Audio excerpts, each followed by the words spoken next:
Now, Elizabeth's title is Changing the Narrative in Communication, How Non-Speaking Autistic People Have Informed Us. Elizabeth is the Executive Director of I-ASC and founder of Spelling to Communicate.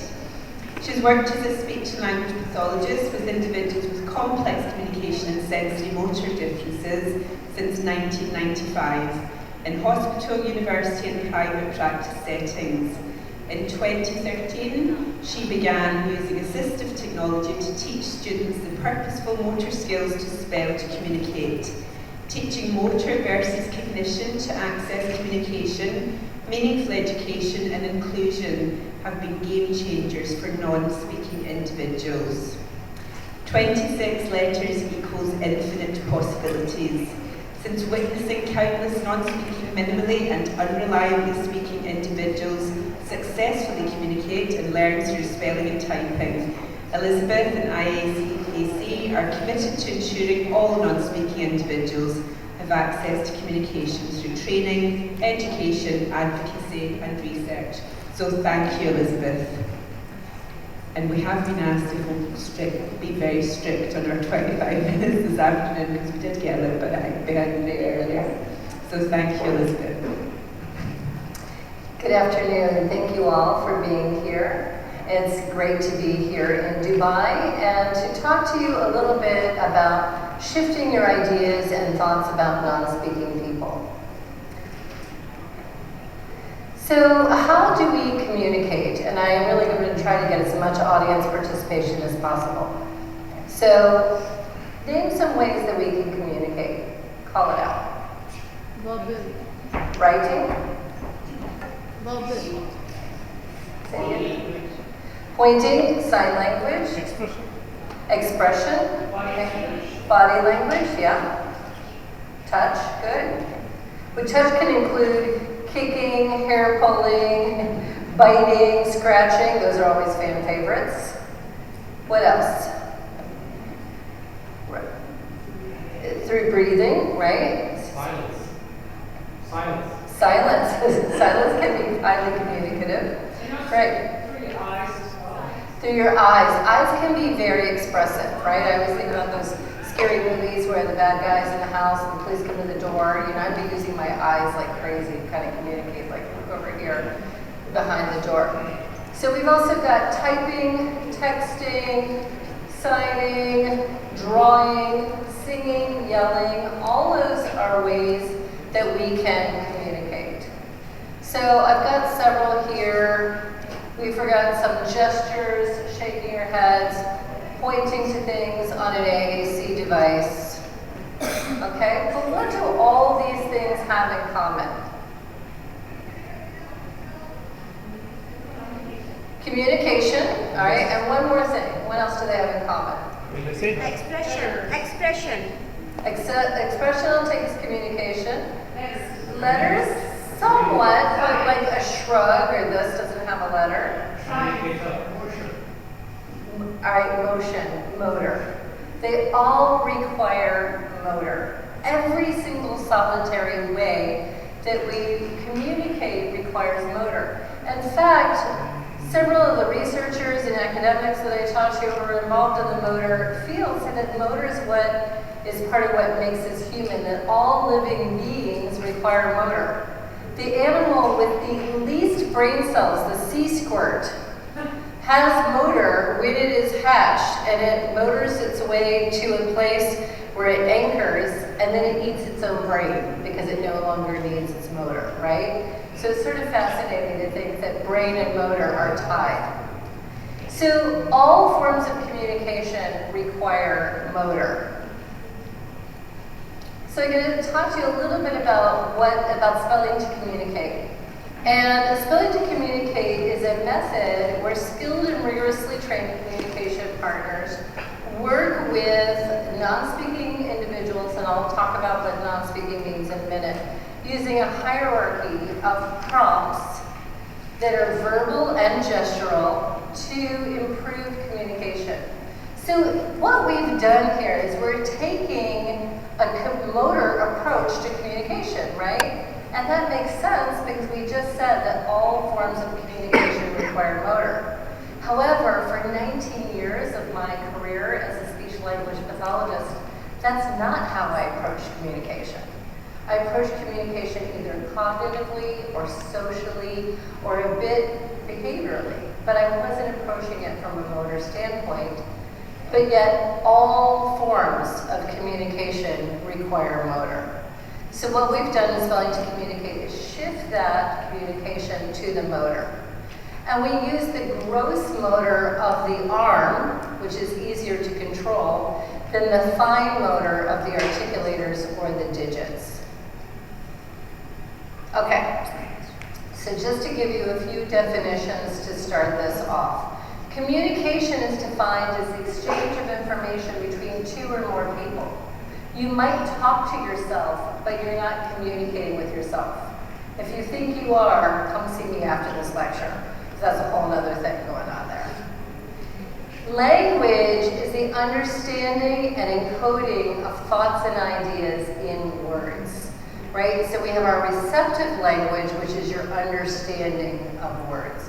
Right now, you all are using your receptive language to understand what I'm saying. I'm producing speech. It's going out through the air, through your auditory system, outer ear, middle ear, inner ear, auditory nerve, and registering in Wernicke's area, which is the area for receptive language. And that's how you understand what I'm saying. And you can differentiate what I'm saying, which are meaningful speech sounds, than things like a dog barking or someone knocking on the door or something like that. We know that they're different and they carry linguistic meaning. Expressive language are your thoughts and ideas in words. So as I'm talking to you and you're understanding me, you're having thoughts and ideas about what I'm saying, right? Now you may not be sharing them because you've been taught through polite social conventions not to talk when somebody else is talking. But you're actively using both your receptive language right now and your expressive language. Now, if you wanted to share something with the person sitting next to you about what you're learning, you'd have to use communication, right? The exchange of information between two or more people. And you'd have to use motor, right? So, and all of you guys are also in a good listening position because you've been taught that, right? We're taught from a very early age how to have a good listening position. Face the speaker, sit up nice and tall, make some eye contact. However, that's not necessary for comprehension. You could be laying on the floor and still understand me just as well, right? So this idea of listening doesn't have a look.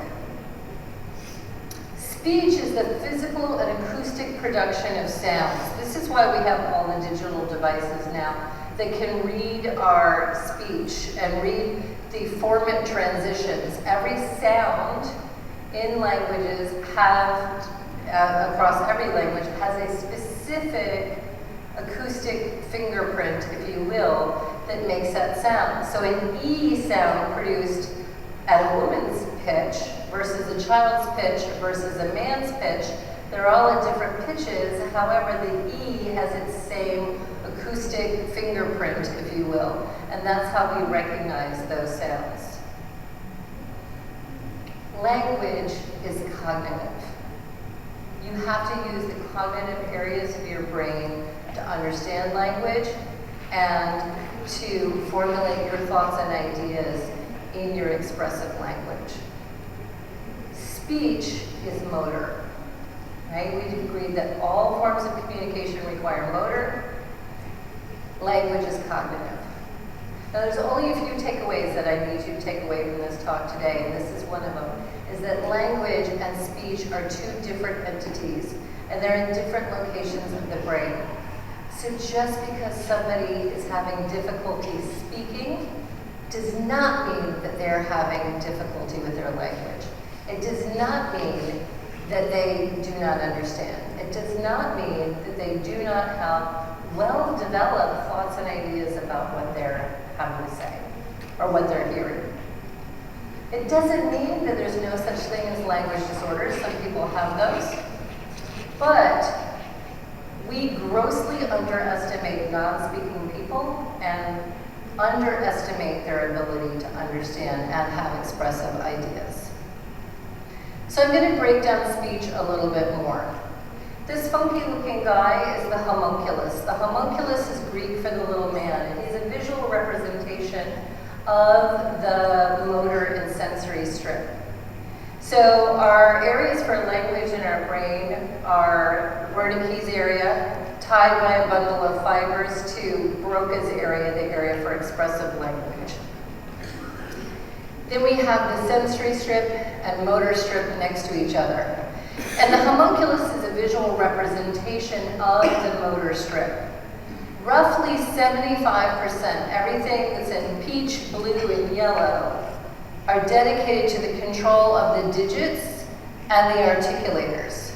And that makes some sense, right? If we go back and think about all the ways that we communicate, the most robust ways that we communicate use the digits or the articulators, right? So writing, typing, texting, which works much better in people under 30, the magical thumbs, than those of us slightly north of 30, right? Drawing, pointing, all of those require the fine motor of the digits. Same with sign language.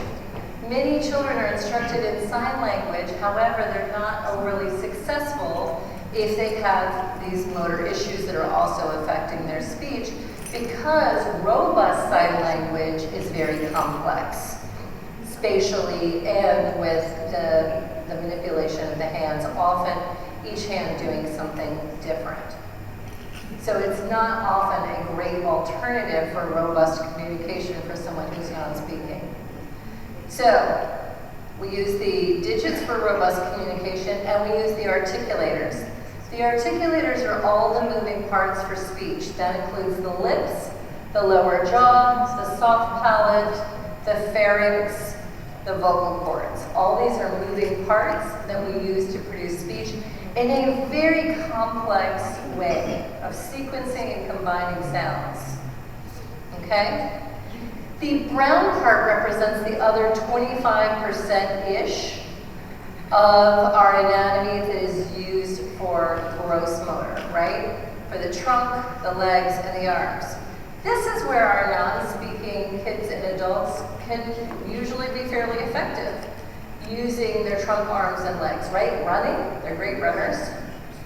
You know, a lot of our guys tend to elope and run off. Climbing, jumping, right? Hitting, pinching, all of those things involve the gross motor structures. So motor is a complex interaction between the sensory strip, which is marked over here, the motor cortex, and the supplementary motor cortex. Sensory is the navigator for motor, right? You need to use your sensory information to navigate your motor. So if I'm going to walk forward, I need to look where I'm going. My eyes are telling me where to go. If the room were dark, I could use my sense of touch to either fend off or to feel where I'm going. If something were burning in the back of the room, my sense of smell could tell me where. Same as if somebody called out to me, my sense of hearing tells me where. So our sensory is always guiding our motor. Now there's not a lot that we agree upon in autism land, but the one thing we do tend to agree upon is that in autistic individuals, sensory is off. It's either too much or too little, hyper or hypo, right? And as such, it's not a great navigator for the motor. Then we have the motor, right? We just talked about the fine motor and the complexity of that movement versus the gross motor. Right in front of that area is the supplementary motor cortex, and that's responsible for movement on demand. So if I were to throw this clicker out to the audience and said, catch, show me the position you would take if I were trying to throw it to you. Right. So you had to move, for instance, like you had to uncross your arms to move them into this catch position. Now just because I throw it to you and you're ready does not necessarily mean you're going to catch it. I tell you, like, the odds are low of me catching anything. but you're prepared for it. That's motor on demand. Versus, if I just threw this clicker at your face unexpectedly, you're gonna have a reflex action, like pulling your head, away, or blocking, or closing your eyes, to try to protect yourself. That's reflexive motor, which is very different from purposeful motor, right? So the supplementary motor cortex is very important for purposeful motor. Speech is purposeful. And this is why we say non-speaking versus non-verbal.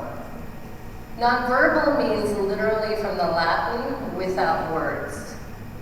Non-speaking people, many of you all heard Vikram Kumar's session, and you heard Kamalini Jassam's session earlier, talking about spelling to communicate.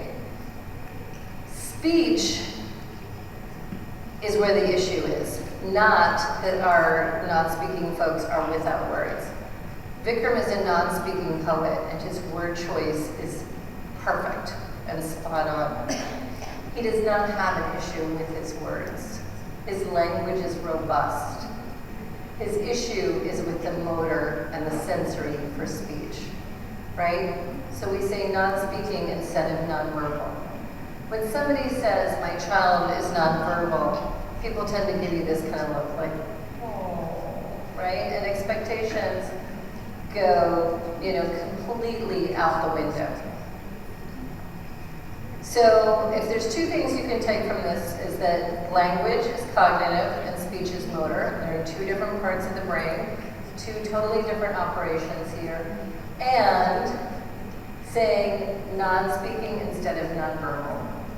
When you say non-speaking, it's also an invitation for why are you saying that instead of non-verbal? Well, let me explain it to you. It's an opportunity to teach someone. So, the supplementary motor cortex is responsible for praxis, right? We said for purposeful, for intentional movement. Praxis refers to the brain ability to develop and organize and execute a plan, right? And especially a novel plan. Babies are very cute when they're born, but they're not very impressive with their skill set, right? They can't do a lot of things. They have mostly reflexive movements, reflex so that they can nurse, reflex that's protective, right? Their startle reflex. As soon as they even start to turn their head or to roll over, that's purposeful movement, right? Walking is purposeful. Every single skill you all have as adults was purposeful. Driving a car is purposeful, right? Learning to drive a car. Once you've driven it for a long time, once you've walked for almost your whole life, it becomes automatic, right? So babies, when you watch a toddler learning how to walk, they're not very good at it, right? They pull up, their legs are crossed, they don't know how to bear their weight, to move their feet forward. But as they progress and as they start walking, it becomes automatic with practice because you do it over and over and over again. Same thing, none of you guys thought about what your feet were doing when you came into this room. However, if we set up a slack line, or if this floor was an ice rink, you would have to think differently about your walking, and walking would revert back to purposeful. So it's using that supplementary motor cortex to execute a plan on demand. Speech is purposeful. Sequencing and combining sounds is purposeful. So the praxis process goes from idea to plan to execution to adaptation. That adaptation comes from the sensory information feeding back something. So if I were to go reach for my water, right, my idea is I'm thirsty, I want water. My plan, reach out and get it. Execute, I do it. But if my eyes are on you guys instead of on my water, I might miss it. My sensory information says, nope, water's not there. So I can do one of two things. I can feel around for it until I find it. And then my experience with water bottles and my sensory information tells me, oh, this is the top. Move your hand down the bottle and bring it forward. Or I could have used visual and changed my eyes over to my water bottle, right? So that's how the sensory is inputting into than motor action. When you have a problem with the praxis process, you have apraxia or dyspraxia. Really, it's semantically the same thing. People from different disciplines use it differently. I've actually had multi-hour debates with people about apraxia, dyspraxia, blah, blah, blah. They're all essentially synonymous. There's a breakdown between step 2 and step 3. So the idea is fine, the plan is fine, but there's a breakdown in the execution of the plan, and there's a lack of an ability to get the sensory feedback to adapt that plan and execute it successfully. That's apraxia. This is the fundamental cause for almost all non-speaking individuals. Let me go back to non-speaking for a minute. We use that as an umbrella term that encompasses those who are non-speaking, they do not speak at all. Minimally speaking, those are individuals who have a handful to a couple of hundred words and phrases, and unreliable speakers. Those can be some who talk all the time, but they're not using their talking communicatively all the time. Sometimes they are, but it's often unreliable. I've got a guy named Tom who is an unreliable talker. He talks and talks and talks and talks and talks all the time, but he's rarely communicating what he wants, or what he does is sort of oblique. I had a trip to Australia a couple years ago, and I came back with these, I thought they were pretty fabulous, purple flowered palazzo pants for the gentlemen in the room. Those are like big wide pants that look kind of like a skirt, right? And so I'm wearing these, and I got my hair up in a twist, and Tom comes in with his cell phone, and he's like, "Hi, Evie, I will see you next week, and we will have our special time together," right? This is what he says every single time he comes to see me. "I'll see you next week, and we're gonna have our special time," which is our one-on-one sessions. Then he turns around and he looks at me, he's like this, and he starts getting all flappy and dysregulated, and I'm like, "Tom, what's going on?" And on the letterboard, he spells out "too flowery." My pants were giving him a sensory overload, and I'm like, okay, I get it. I'll try to tuck my legs under the table, but we're still going to do our session today. And so then he started this script of, "Evie, I will see you next week. We will have our special time. You will wear your normal clothes, and you will take your hair off," right? Because I had it up in a bun, you know, and he likes it down.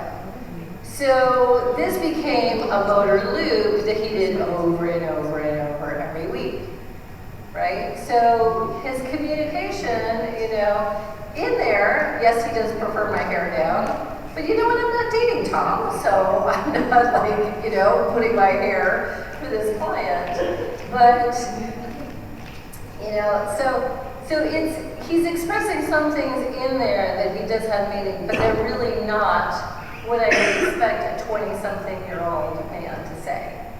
Right? On the letterboards where he is able to spell purposely, he's highly communicative, right? He's able to use his purposeful motor and communicate.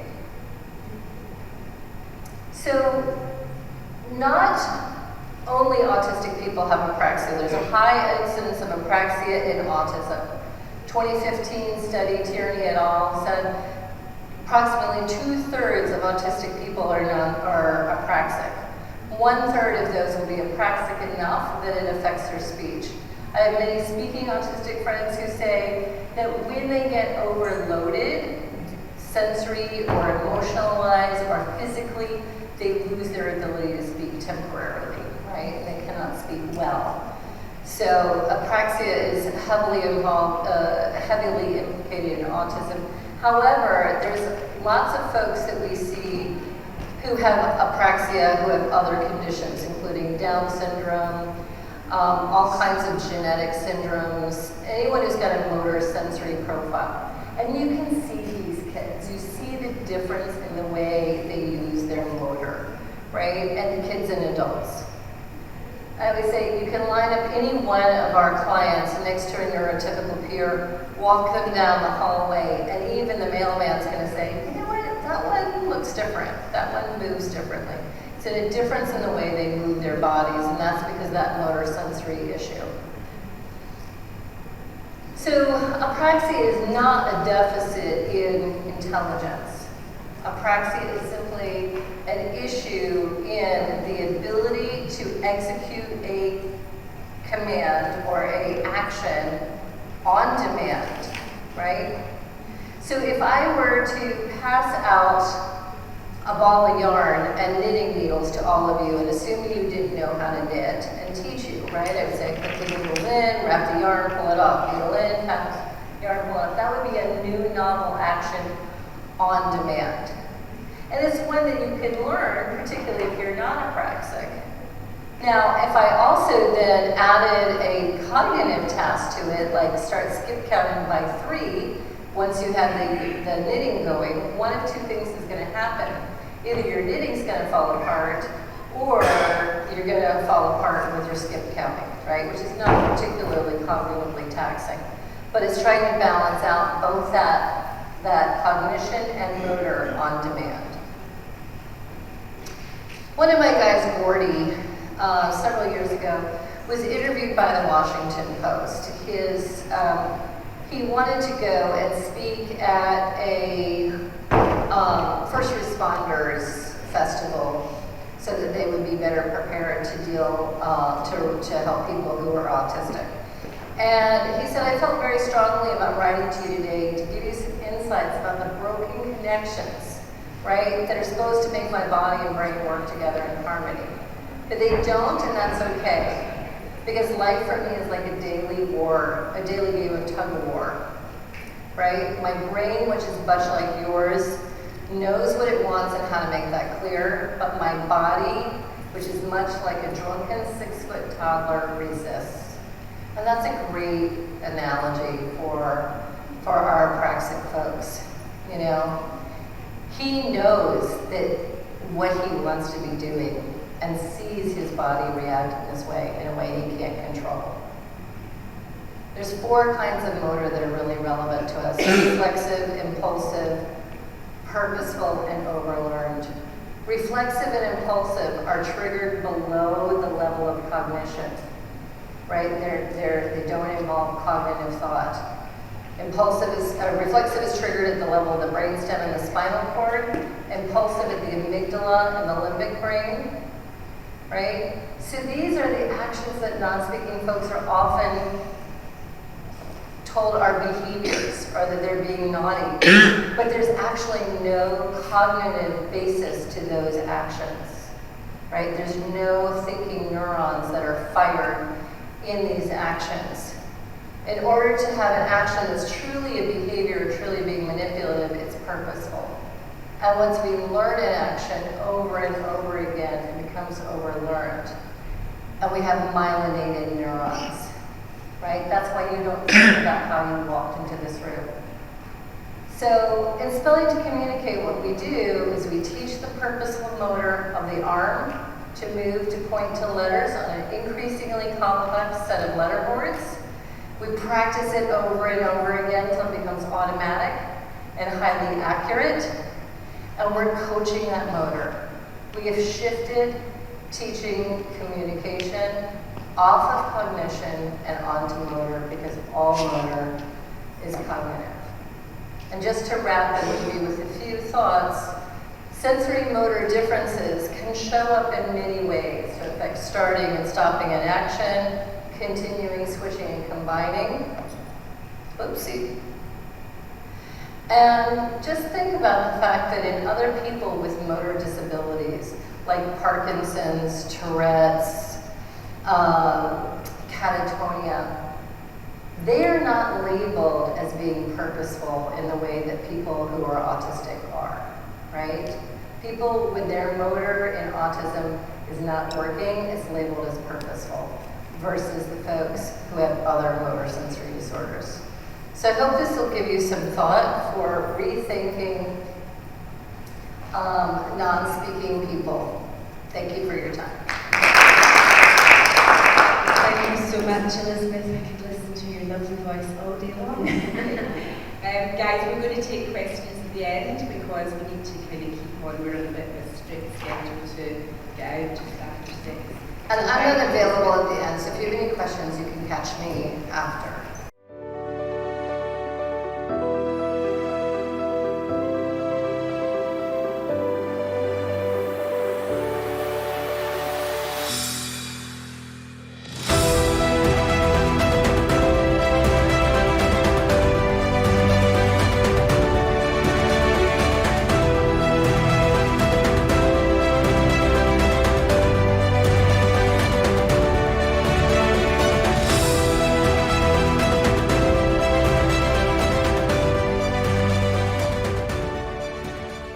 Hello, everyone.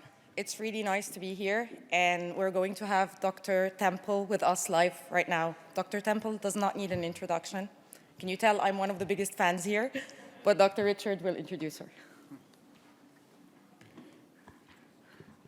No, it's my great pleasure and privilege to introduce Dr. Temple Grandin.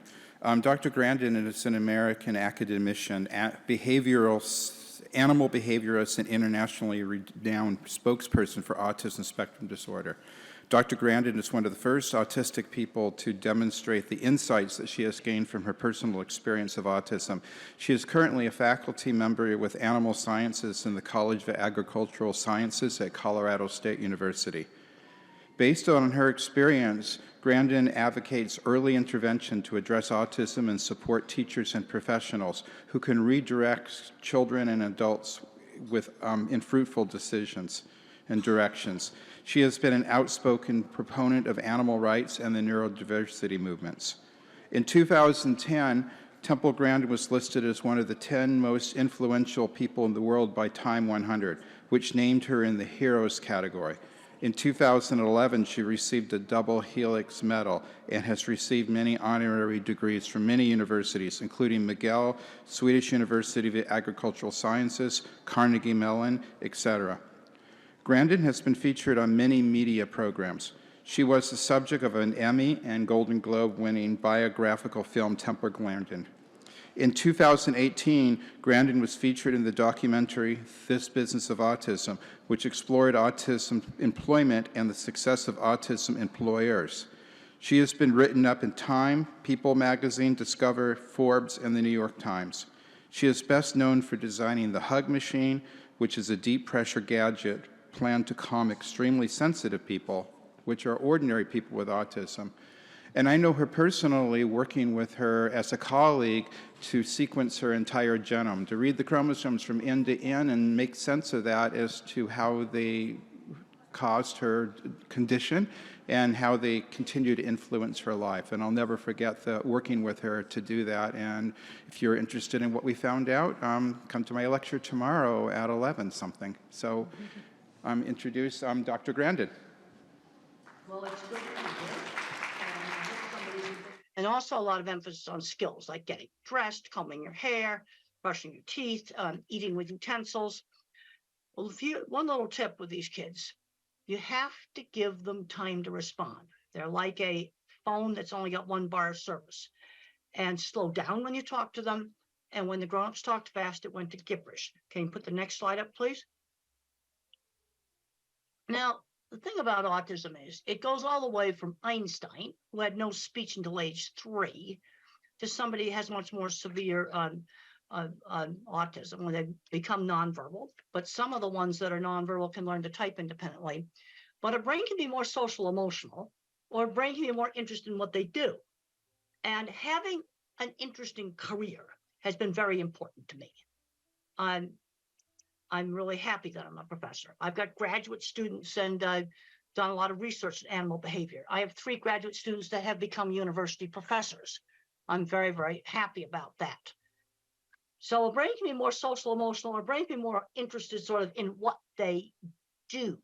This is why I think it's important to get kids out doing interesting things. Some of these kids that get addicted to video games, one of the ways to get them off the video games is have them fix motorcycles, have them fix cars. It's the one thing that's worked. They find out that maybe fixing those motorcycles is much more interesting than the video games. And that's something that can turn into a career. And it's a skill that other people want. Let's go to the next slide. Shows a picture of Thomas Edison. He would probably be autistic today. He dropped out of school. Now, fortunately, he had a mentor. And he had a mentor that taught him how to use the telegraph. It's really important for students to get exposed to things. I was not originally in the cattle industry. I got exposed to it as a teenager. And I had very good teachers and mentors, starting with my mother when I was very young. She was always pushing me to do new things. She encouraged my ability in art. I had a wonderful primary school teacher.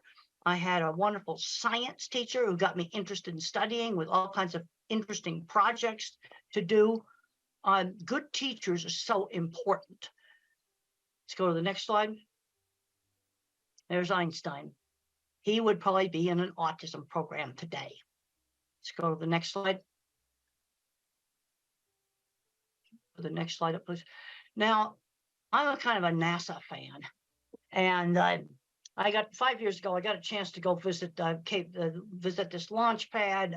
This was like so much fun, and what I learned when I went there is the astronauts they had the, we call it the right stuff, but they were people that had Tourette syndrome, that were dyslexia. They were building the launch pad. They were designing control rooms. There were people there at NASA, really smart people that were, some of them probably were on the autism spectrum. I've been to many, many NASA sites. And if you look at the old videos of going to the moon, look at the people in that control room. I think there was quite a few autistic people there. And they were really happy that they got to be involved in that project. Let's go to the next slide. Now I've got emotions, but I get emotional over interesting stuff I do. And Voyager spacecraft now is 45 years old. The scientists are in their 80s now. They are still tracking it. They've managed to keep it going. For a long time, they had to work out of a storefront next to a McDonald's, but they kept it operating with no funds. And I can get really into that because it's so cool what they're doing. They're still learning from this spacecraft that's 45 years old. Let's go to the next slide. Yeah, past Saturn, we can go to the next slide. And then you've got the techies down there that keep that antenna going. Yeah, they probably have to do it at 3 o'clock in the morning. I got a chance to sit at the original mission control desk. That was really, really cool. Go to the next slide. Now, let's not get hung up on the labels. Autism is this big spectrum. And the problem with autism is they keep changing the diagnosis. Originally, maybe 30 years ago or so, you had to have speech delay to be labeled autistic. And then they added Asperger's syndrome, where you could be socially awkward with no speech delay. And then in 2013, they merged everything together.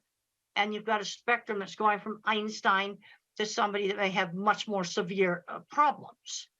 But I can't emphasize enough on working with the little kids, because when I was 3, I looked very, very severe. And we can go to the next slide. I have grandparents that come up to me all the time, and they find out they're autistic when the kids get diagnosed. That just happens all the time. And sometimes adults later in life getting diagnosed helps them with their relationships. But I'm concerned that too many fully verbal, smart kids on the spectrum get so hung up on the label, the parents get hung up on the label, that the kid's not learning basic skills like shopping, learning how to save money, doing laundry. Just very, very basic things. Another big problem I'm seeing is not making the transition into the world of work. Work skills are not the same skills as academic skills. We need to start children when they're 11 years old, maybe volunteering at a fruit stand or something like that, where they learn how to work for somebody outside the family on a schedule. Let's go to the next slide. Now that's me having a real fun time at the vehicle assembly building. We'll show another slide. All the cool stuff I got to go do there, like go up on the roof and I wasn't supposed to. That was really cool. All right, let's just get back to the getting important stuff in autism. Let's talk about some basic issues here. Sudden surprises scare. Okay, let's say a child's going to go to a new school. We'll try to visit it maybe before they go there, or look at the website. The other thing that's difficult for a lot of individuals with autism is multitasking, when you rapidly have to multitask. But we've got to get these kids out doing stuff. We've just got to do that. And I was brought up in the 50s, and we used a method, I call it teachable moments. So let's say I took my drink right here and I stirred it with my finger. That's bad table manners. Now my mother, instead of saying no, she would say, use the spoon. People think it's disgusting when you put your finger in the cup. She would give the instruction instead of saying no. That was my generation, a method of teaching social skills. And social skills were taught in a much more structured manner than they are today. We need to limit the screen time, the phones and the computers, to about an hour a day. And we need to get kids out doing things. Today I saw some kids out playing in the playground that's near my house, and that's the kind of stuff that kids should be doing. Let's go to the next slide. So there's the teacher there working with a really young kid. And the thing I have found on very young children's programs, some teachers just have the ability to work with these little kids.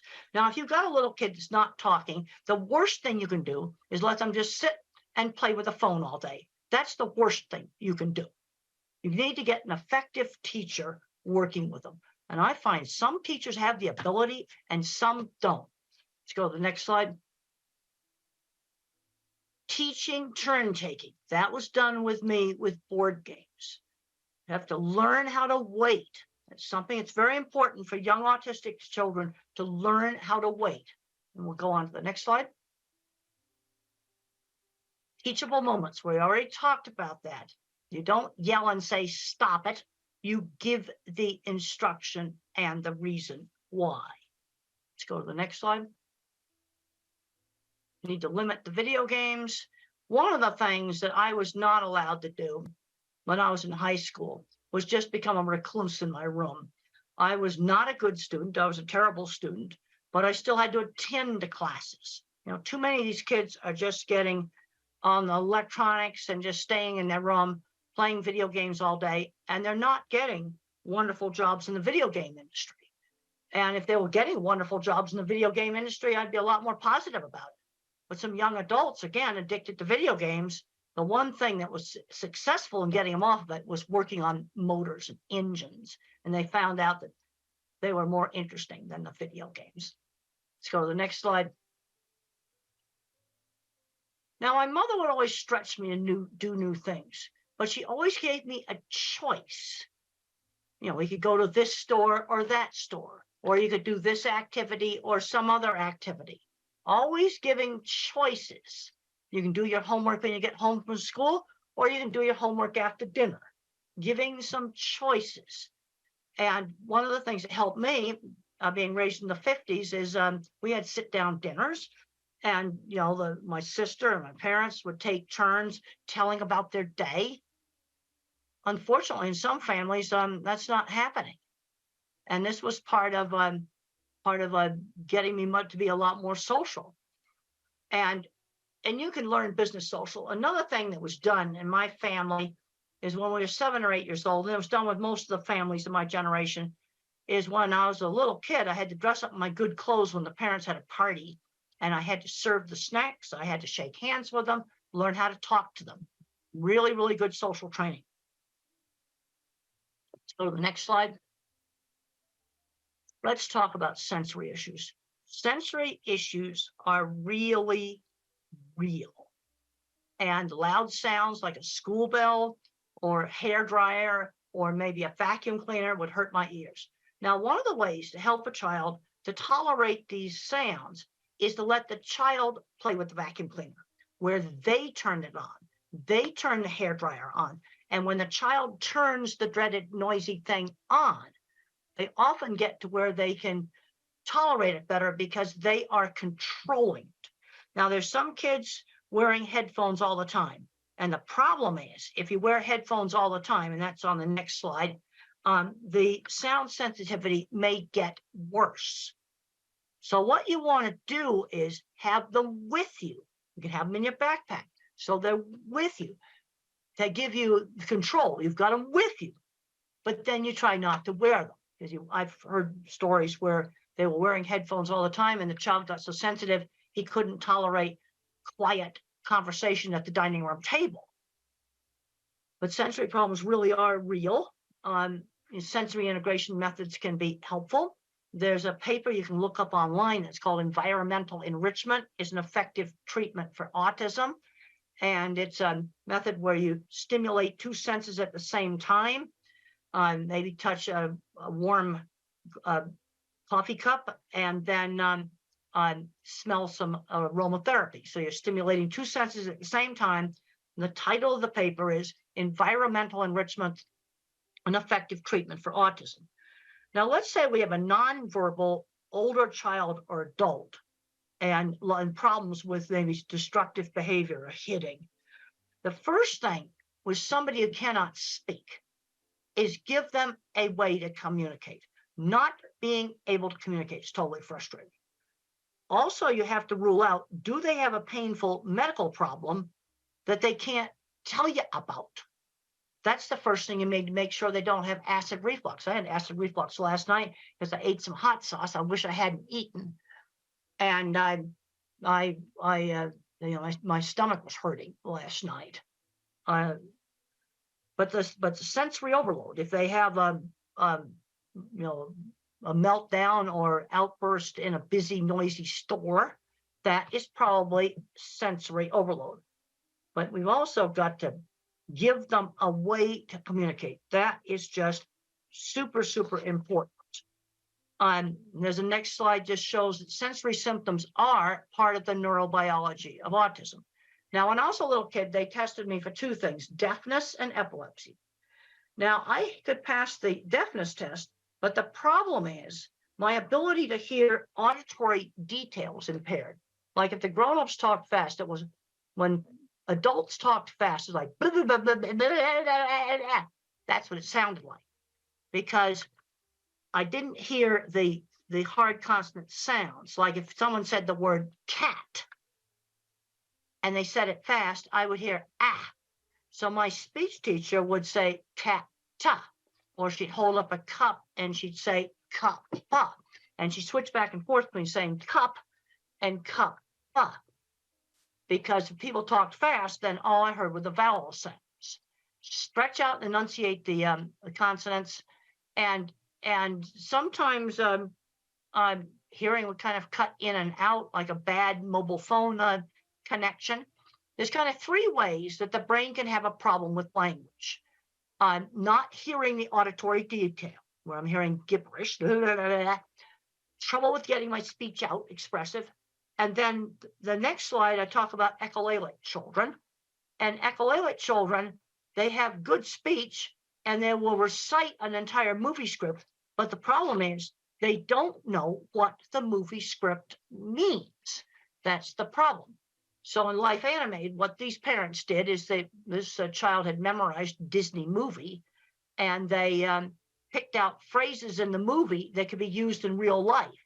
And then their son started to figure out that words had meaning. So an echolalic kid, you've got to teach them that all this language they're yakking out has meaning. So there's kind of three ways the brain can be messed up.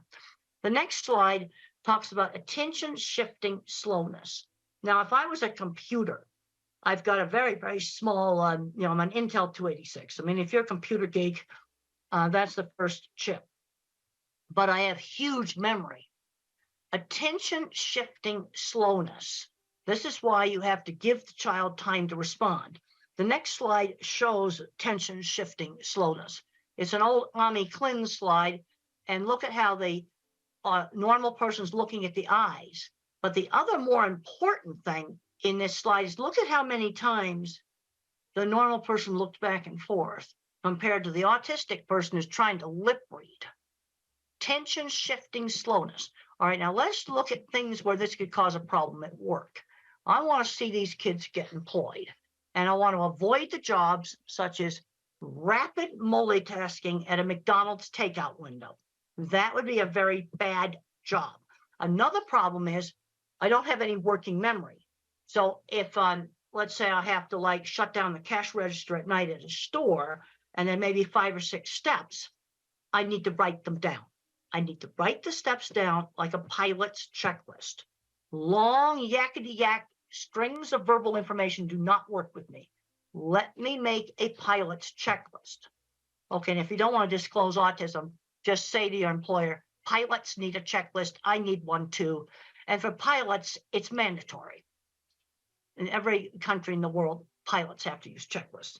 Now, I'm talking about giving the child time to respond. When I was 5 years old in school, we had a little assignment where we had to name the pictures that began with B as in beautiful.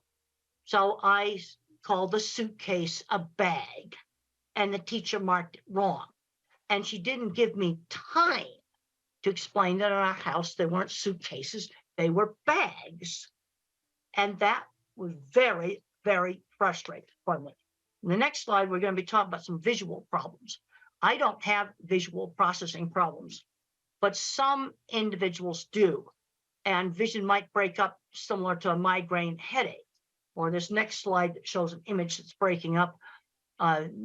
Seeing probably wouldn't be a primary sense if that's the way things look like. And this may explain why a number of people that do not speak touch and smell things, because those senses provide accurate information.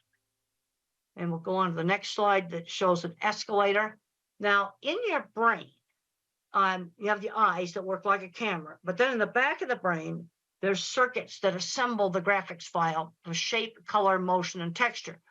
And if there's something wrong with those circuits, print may jiggle on the page when you try to read. These kids are often terrified of escalators because they can't tell how to get on and off of it. So you have a child that hates an escalator. The chances are he has a visual processing problem. And the eye exam may be more or less normal. And if you have a child that can't read, the next slide shows print jiggling on the paper. Try different pale colored papers. Now, this is my children's project book right here. Well, you see the light blue paper color right there. Try printing on the homework and the reading materials on maybe light tan paper, light gray paper, all these different colored papers. That sometimes really works for some types of dyslexia. Just try different colored paper, try different colored backgrounds on your computer, on your laptop, or on the iPad. The next slide, I talk about lighting issues. And one of the big ones now is LED lights that flicker. And one of the ways that you can determine if LED lights are bad is take pictures of them in slow motion. So you want to wave like this, because when you play it back, you want to make sure it's playing back in slow motion. And you're going to find some flat screen TVs that flicker.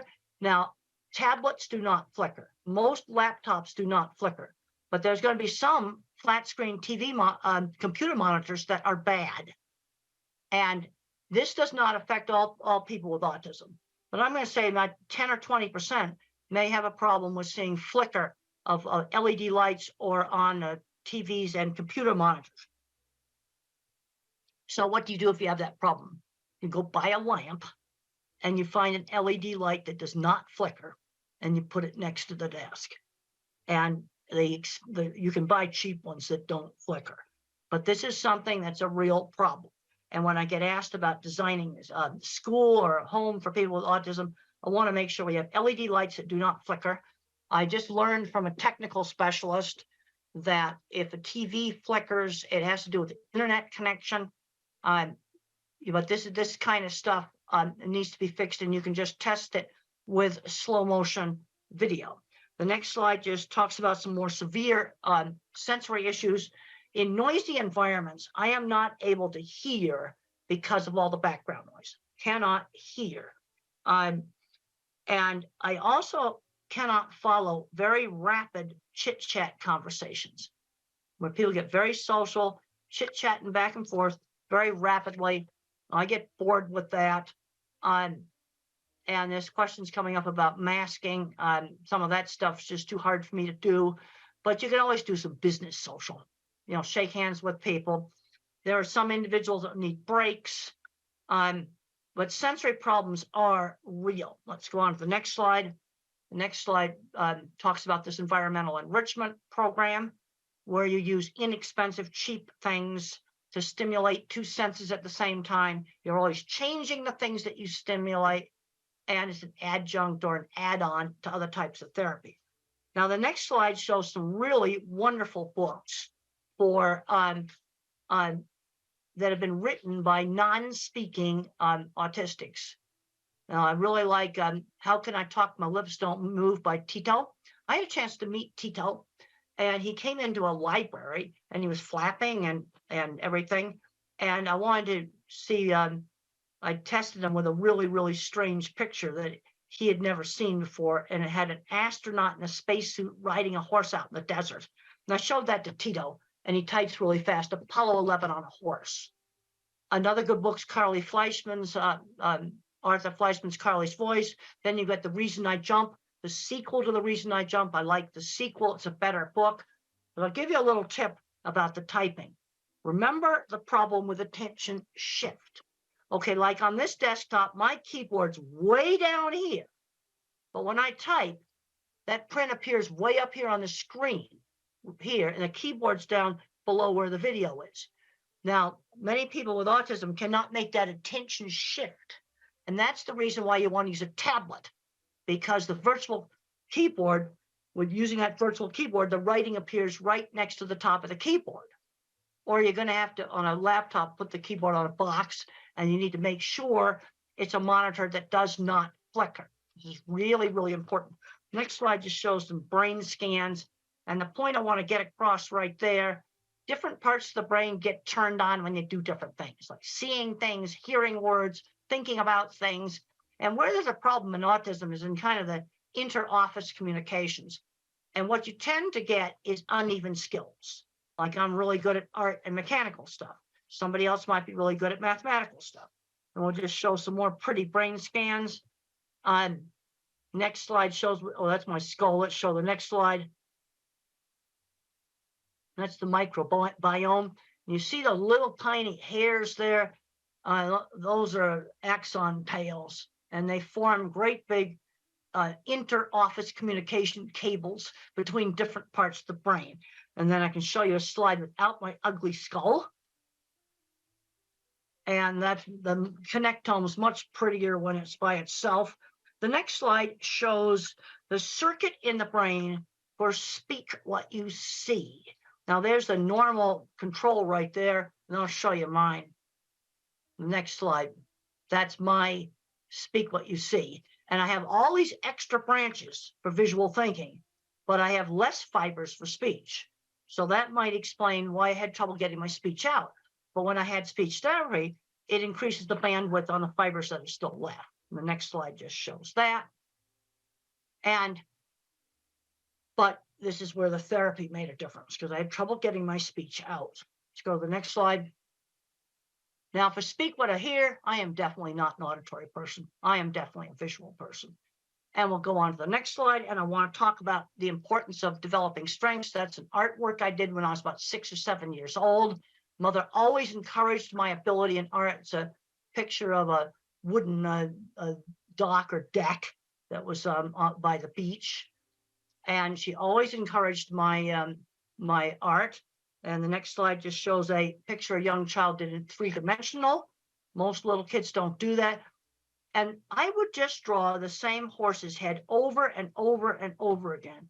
So mother would broaden my skill. Let's draw the stable. Let's draw the saddle. Or if you have a child that likes cars, let's read about cars, do math with cars, draw pictures of different cars. In other words, broaden that fixation. Broaden the fixation, especially if it's something like cars, that can turn into a career. The next slide just talks about the art ability being encouraged. Often we'll have uneven skills, really good at art. I was actually terrible at mathematics, but then you're going to have another autistic person that's good at math. And we'll go to the next slide where it shows that the way I think, it's videos in my head or movies in my head. I'm what's called an object visualizer. And in my new book, Visual Thinking, The Hidden Gifts of People Who Think in Pictures, Patterns, and Abstractions, I discuss 3 different kinds of thinking that you can have in autism. Most people are mixtures of the different kinds of thinking. But in autism, you might get an extreme object visualizer. That's me. And the HBO movie shows how I think. My kind of mind's good at art, mechanical things, photography, working with animals, absolutely terrible in mathematics. And then you have the next kind of mind is the visual, spatial, mathematical mind. And the mathematical mind thinks in patterns. And then you have people that think in words.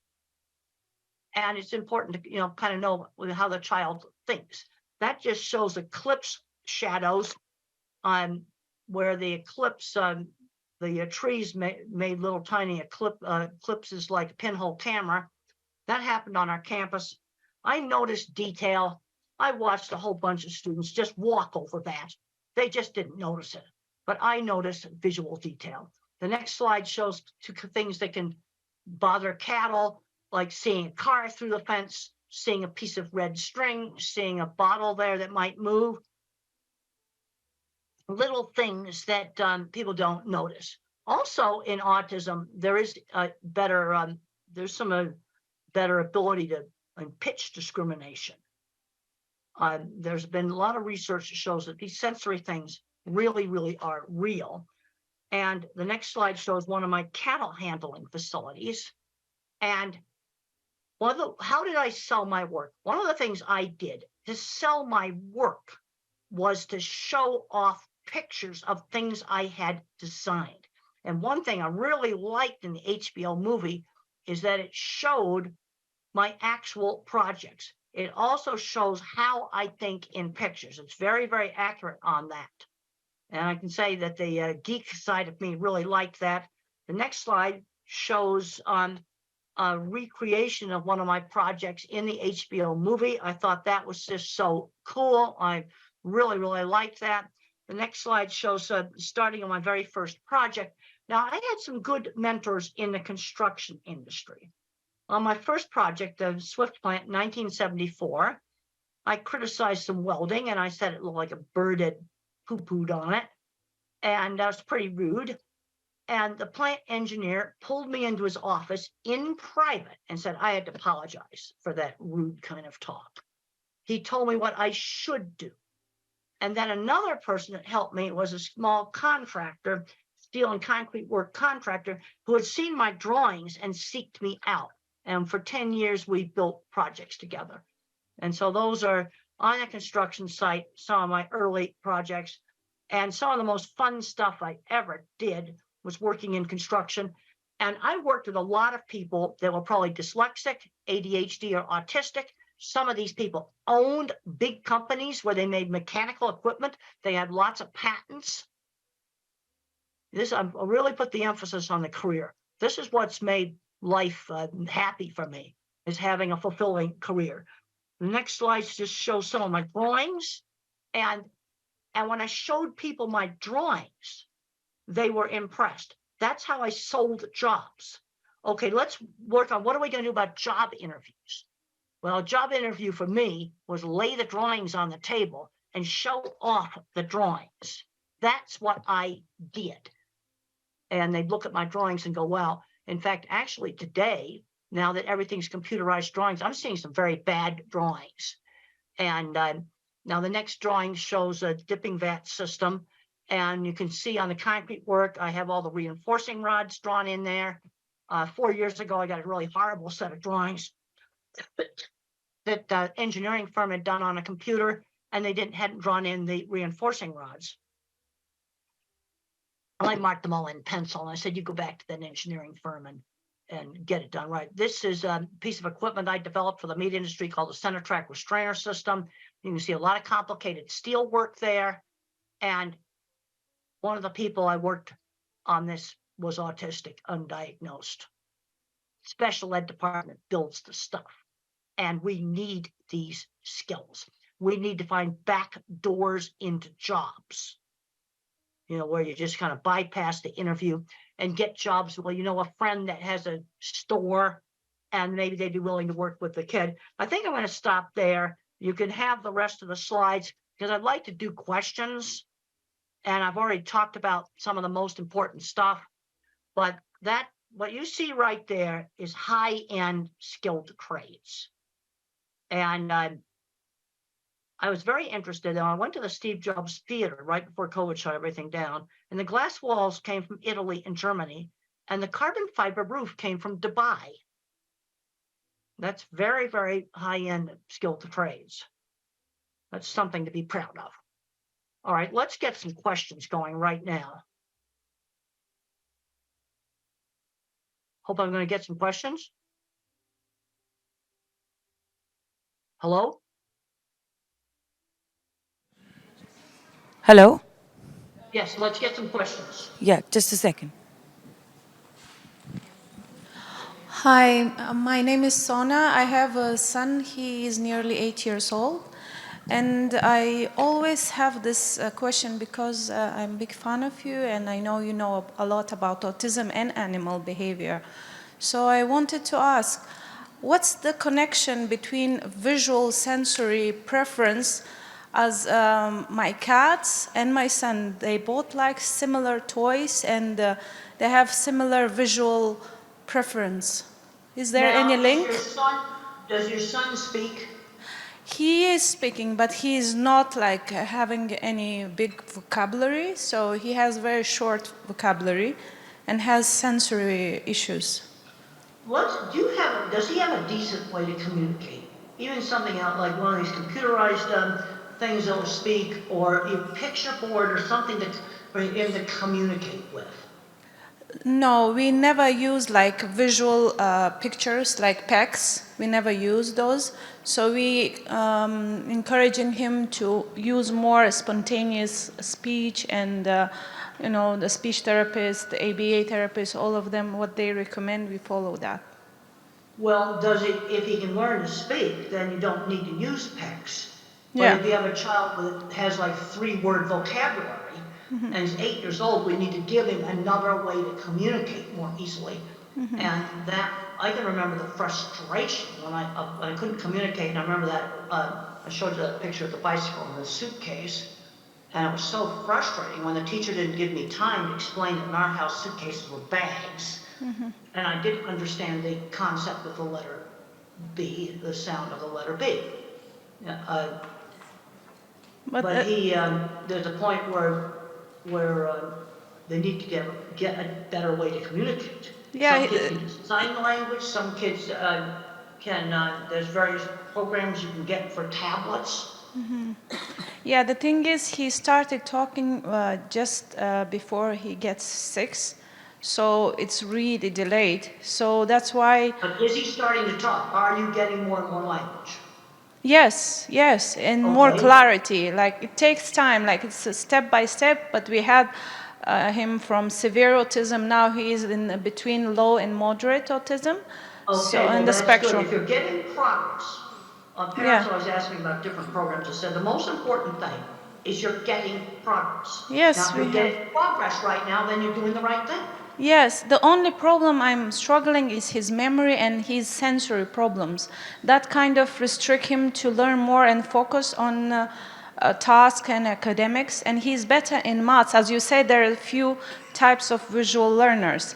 He is more into maths and numbers rather than alphabets and reading. You see, because I said there's a visual kind of autism, that's me, but there's also a mathematical. There are kids that are very mathematical. He is visual in maths, but he's not very visual in, he's not into reading that much, but he's better in maths, like counting and numbers. He's really good with numbers. That's good. Then you maybe can move him ahead in numbers. How is he at things like getting dressed, bathing, these kinds of things? He is very independent. Wherever I taught him, is very independent. Good. That's good. He's learning those skills. Yeah, he is even better than my other children, like neurotypical ones. So he is more independent than them, and he understands routine better than them. The only problem I have, I can't find his special skill.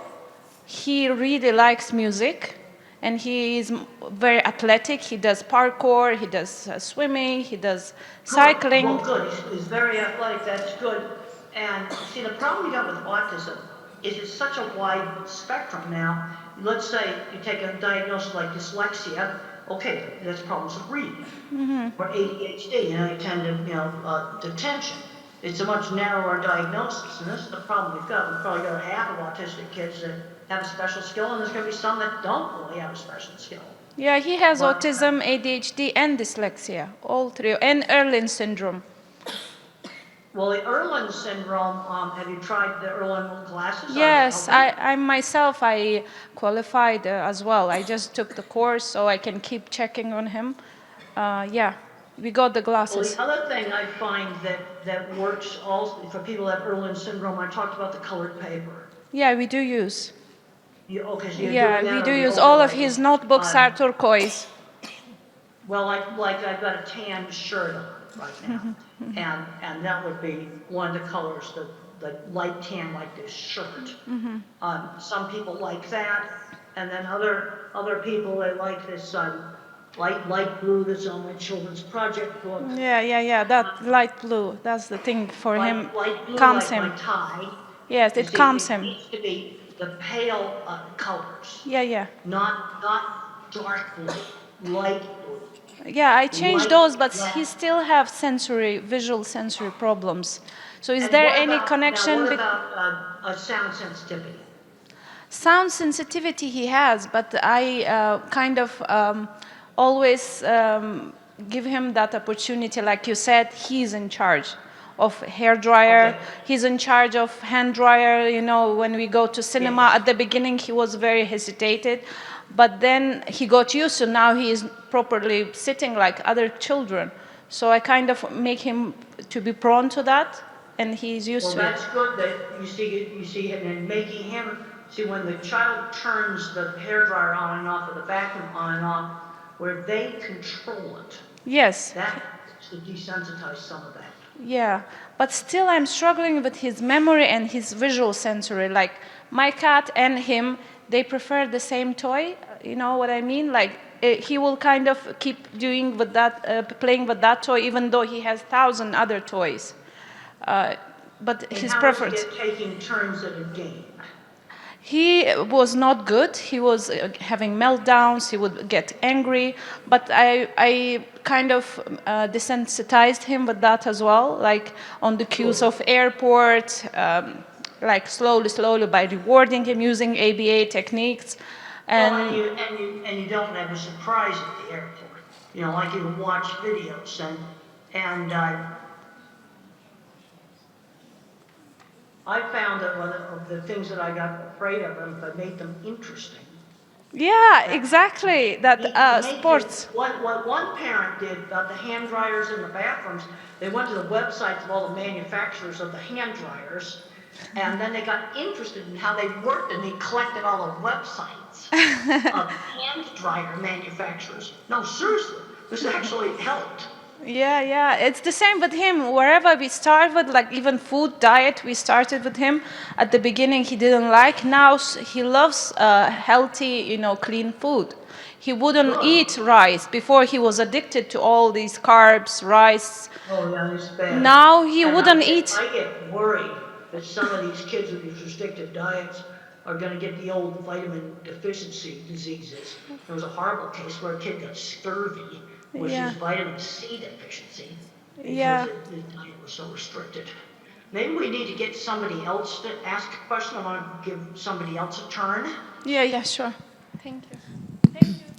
Hi, good morning and nice to meet you. You made a point about people who don't speak much, they're more on touching and smelling things. And I just wanted to know how can that be helped and how can they be helped to speak better? Well, if you read, I really recommend that you read Tito's book, How Can I Talk If My Lips Don't Move? It is available in an electronic book. I checked Amazon recently, it is available. And he talks about vision being scrambled. Also, the Japanese boy in the sequel, which I think is a better book, he talks about being like a broken robot and having problems with controlling his movements. And if you have an older child or an adult that's either non-speaking or very poor speaking, I really recommend these books because it gives the inside view of their issues. And I don't have scrambled vision. I see just fine. You see, this is where autism has all these variations. But some of them get scrambled vision, and then smell and touch actually work. Those senses are giving accurate information, so then they tend to use them since they work. So I really recommend those books. I've got a PDF here. I'll just hold up that slide again of those books right there. If you have an older kid or an adult that doesn't speak, those books are going to give you so much insight. They type independently. Nobody's holding their wrist or their arm. They type completely independently, and they describe sensory scrambling. Now, I don't have this. I have sound sensitive. And then there's some, I had a student that had a problem with print jingling on the page. But see, this is where the sensory stuff is so variable. This is sensory problems a lot worse than mine is. Good morning. My question is how to teach taking turns. There is a child, 8-year-old. He struggles with taking turns. He can't wait. And while playing... That was the reason why when I was 3, we spent a big part of my therapy was learning how to wait and take turns in games. How do I teach? How do I do it? Like sometimes there's a video activity happening and there are 3 kids. One after another, they can watch their favorite video clip for maybe 5 minutes. But he can't wait for others. Well, let's do something where it's shorter than 5 minutes, like a board game.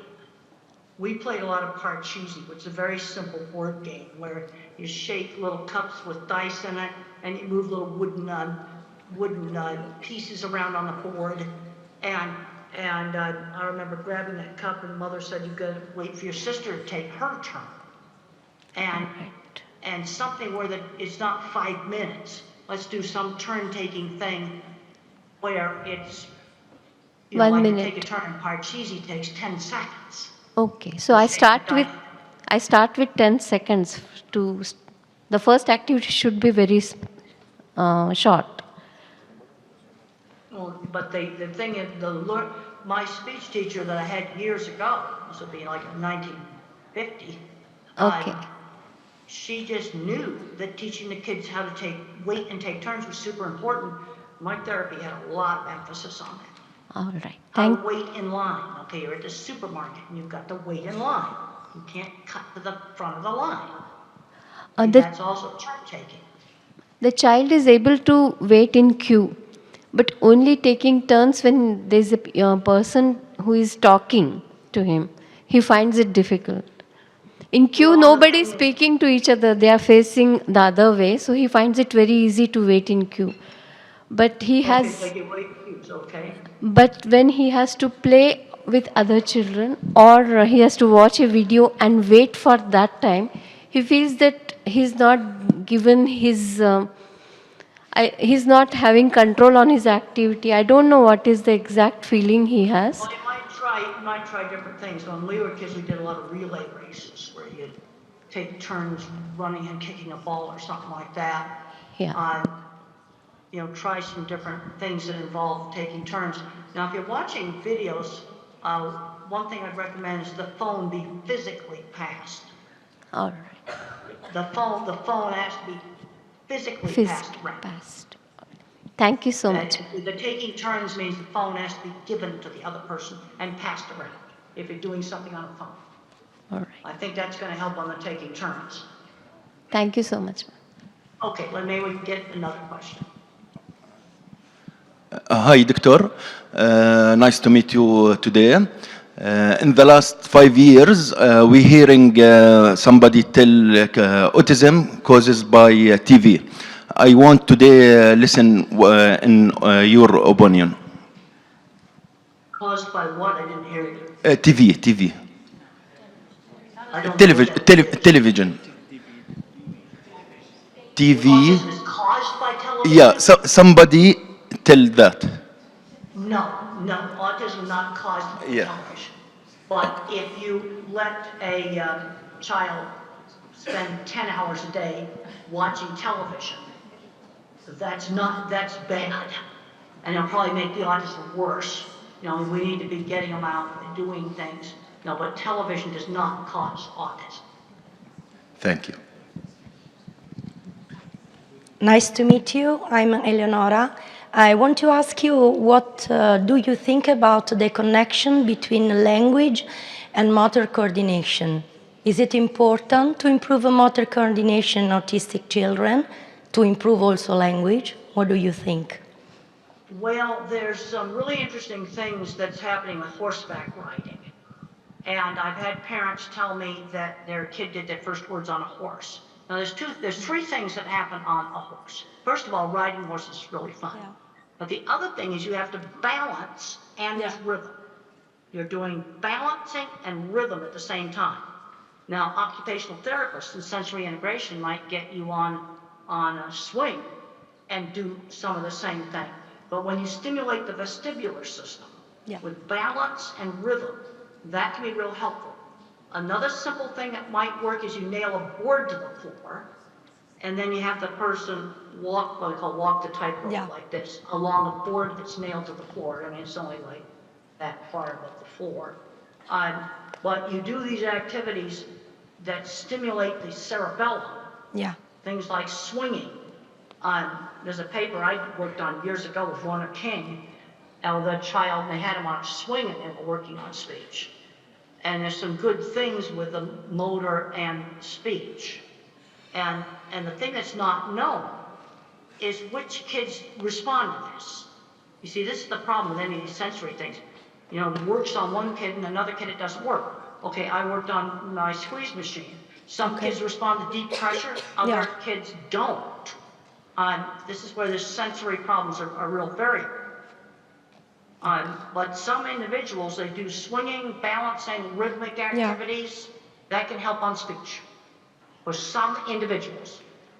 Okay, we can use also music, for example, rhythm, And that is very important. The other thing is there are some individuals that can sing words before they speak them. Singing is on different brain circuits. So they could sing the words rather than speak them. Sometimes that works. Thank you. Thank you. Thank you, Dr. Grandin, for wonderfully sharing your insights as an autistic person.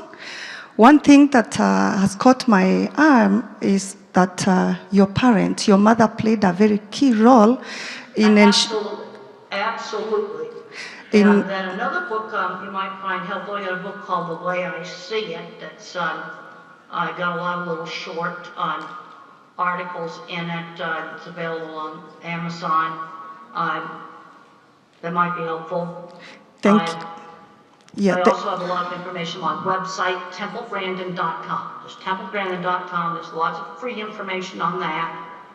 Thank you. So I'm a mother of triplet boys with autism. They are 11 years old, all different. They are all on a different spectrum. And one is still nonverbal. And all my sons are really not academically gifted.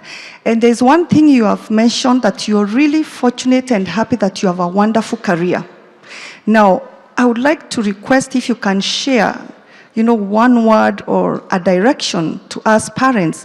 Often we find that we want to follow the typical growth, go to kindergarten, go to primary, go to high school, go to university, get a job, get married, all that.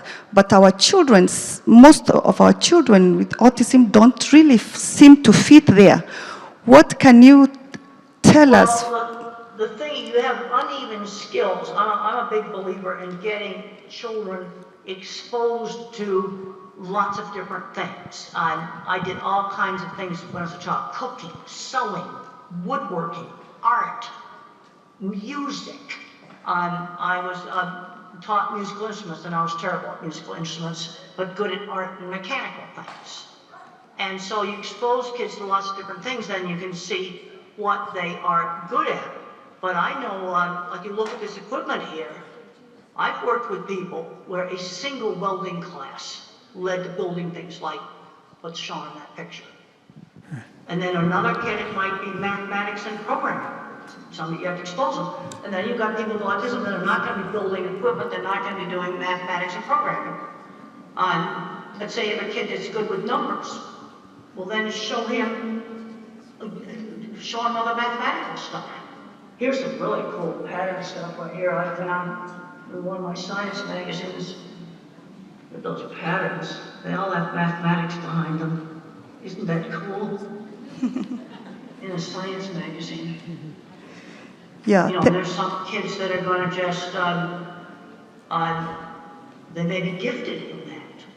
You see, this is the problem. You're really good at one thing, sometimes really bad at something else. And the people that build the equipment like you see there, complicated stuff, most of them could not do algebra. It's all pure visual thinking. But they're building stuff like that. Thank you. I had a chance to go on a corporate jet the other day. The guy took one welding class.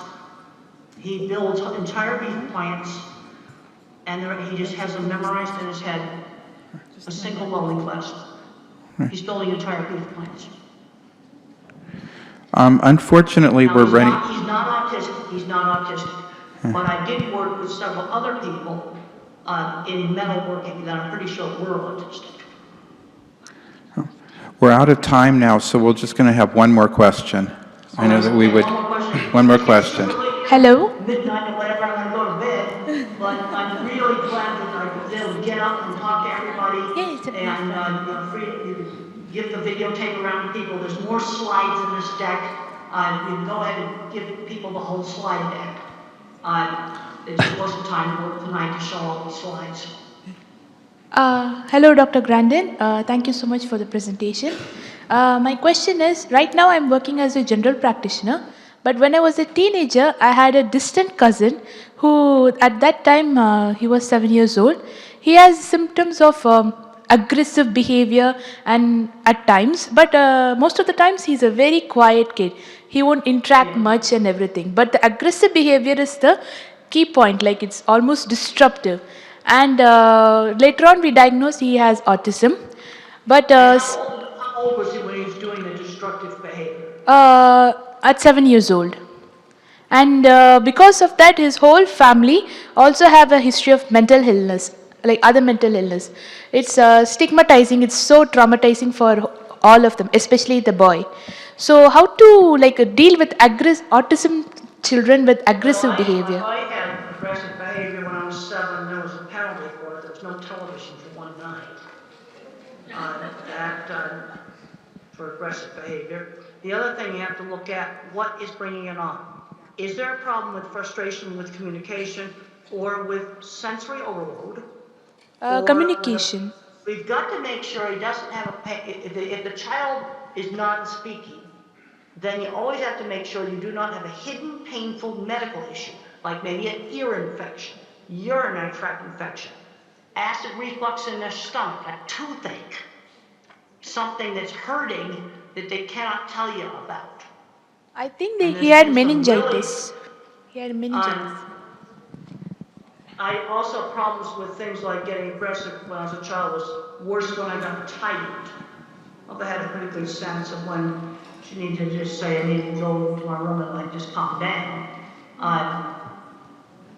But when I was 7, I was fully verbal and there were consequences for aggressive behavior. No TV for one night. And then I threw a big tantrum. Mother would put me in my room and let me calm down for half an hour. And then she'd say, well, you know the rule. You can join the family now. But there'll be no television tonight. And I understood consequences, but I think there's some individuals where they may not make the connection between the tantrum they had at school and no television that night. See, this is the problem we've got with autism. We've got such a big range. Okay, I think that that was. And then you've got the autistic. You see, the people that I worked with that had the metalworking shop and all the patents, designing equipment, they would have been more the Asperger type. There would have been no speech delay. You see, this is where that Asperger type with no speech delay now has been merged in with the autism with speech delay. I had speech delay, so I was definitely not the Asperger type. And the people that I worked with professionally in metalworking work would have been the Asperger type. But they had social issues.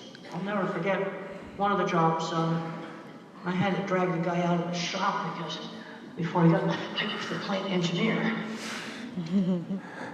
We're out of time now. Thank you very much. Thank you for joining us. Thank you.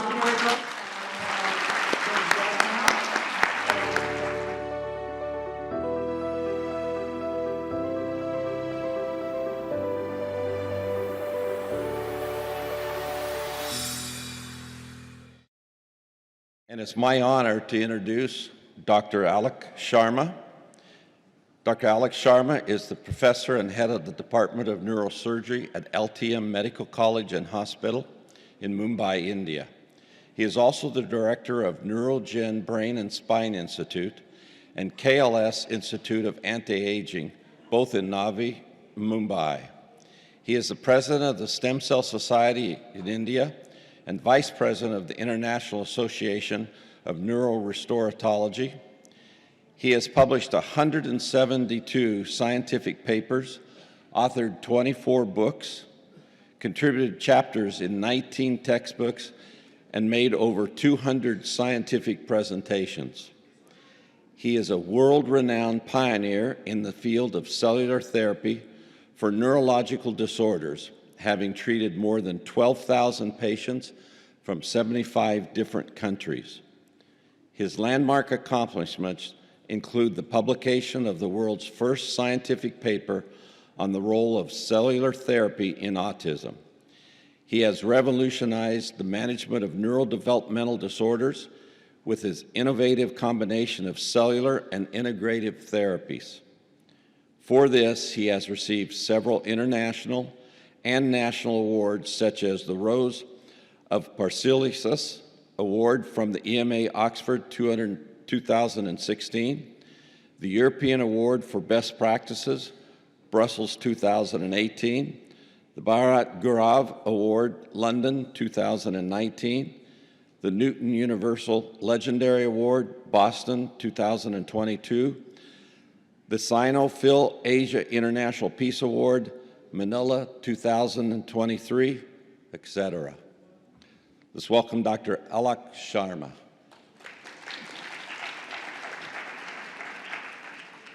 This is truly amazing.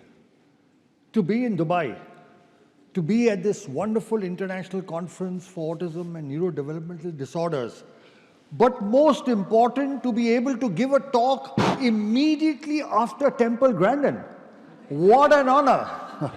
I had never thought in my life that, one day I'd be speaking after the legendary Temple Grandin. Temple, you're just so amazing. You're not you, your life, your thoughts, your work, your effort is not just an inspiration to people on the spectrum, to their families, but to all of us caretakers, researchers, and doctors in the field as well. So I'd like to begin by thanking Temple for the wonderful and amazing talk that she just gave.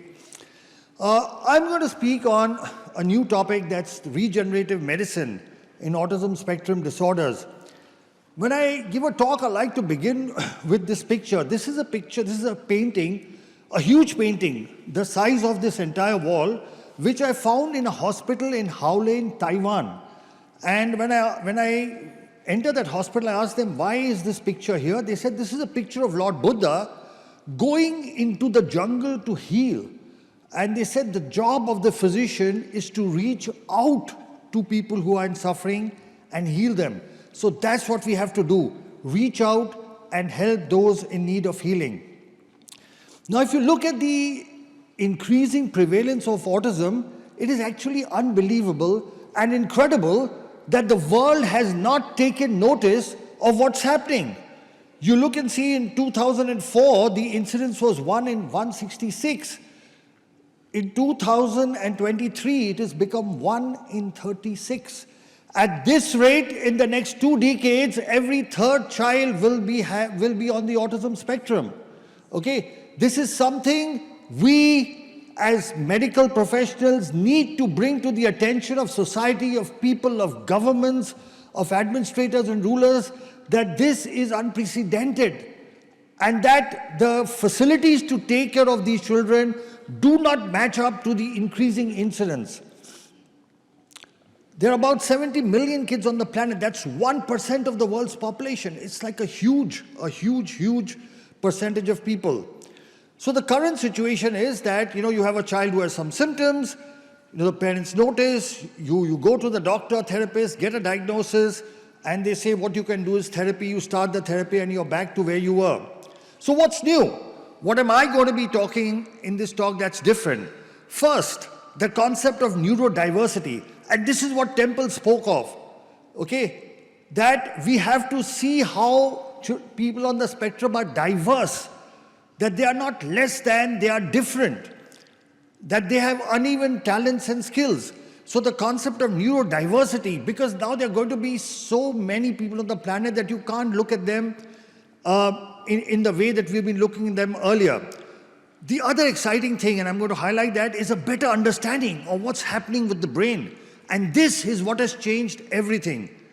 Then the whole concept of neuronal regeneration, that it is possible to regenerate the brain that's not functioning as well.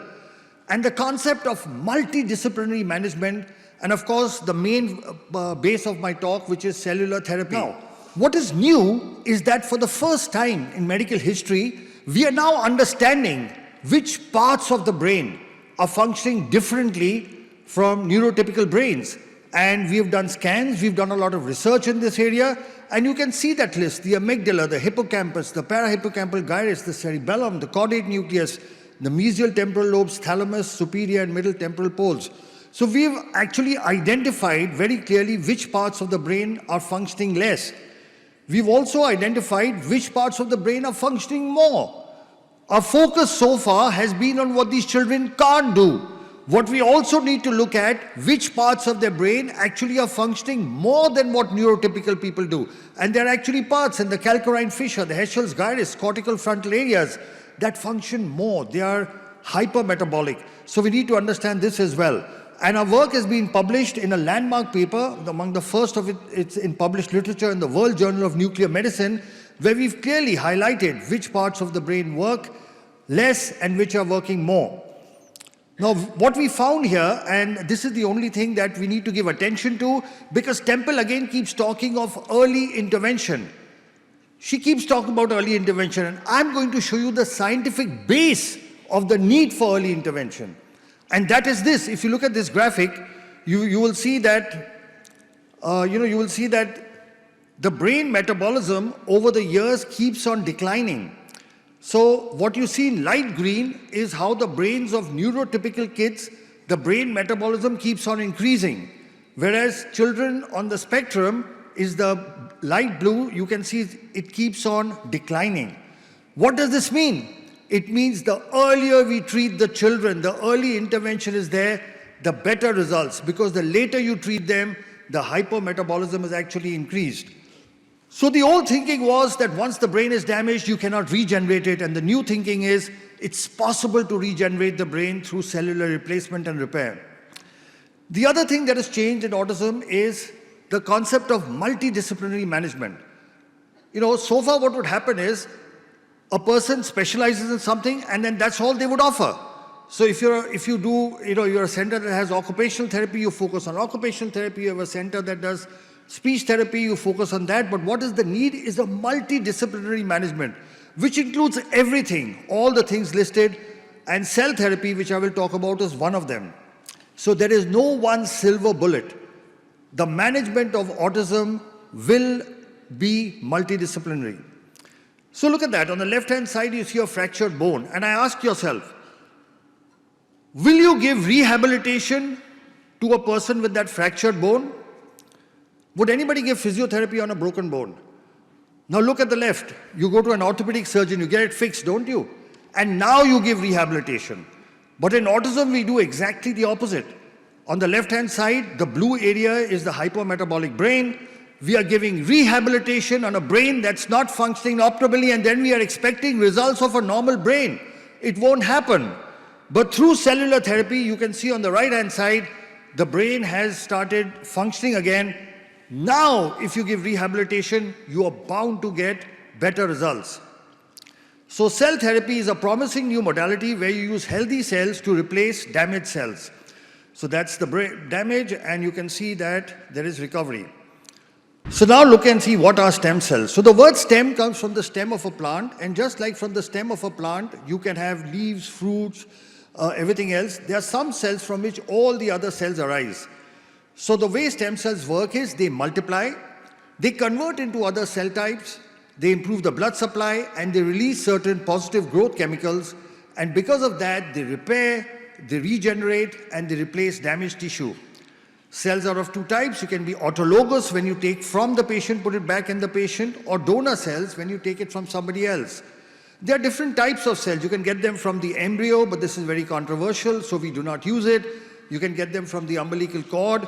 You can get it from the patient itself, from the bone, and that's what we use. They are called adult stem cells, and induced pluripotent stem cells are in the research stage.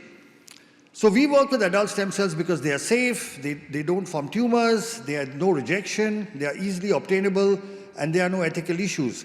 There are different ways of injecting stem cells. You can inject it intrathecally into the spinal fluid, that's what we do, or intravenously, intramuscularly, through the nose or directly into the brain. How does cellular therapy work? We know the main problem in autism is there is hypoperfusion, decreased oxygenation, and problems with the immune system and inflammation. Cell therapy works through both these mechanisms. So here is a small video showing the 3 basic steps. What we do a bone marrow aspiration with a needle, separate the cells and inject it back. The whole process has only 2 needle pricks. Let's look at a video. There you can see with the needle we are aspirating bone marrow. That takes 15-20 minutes. The bone marrow is put into machines.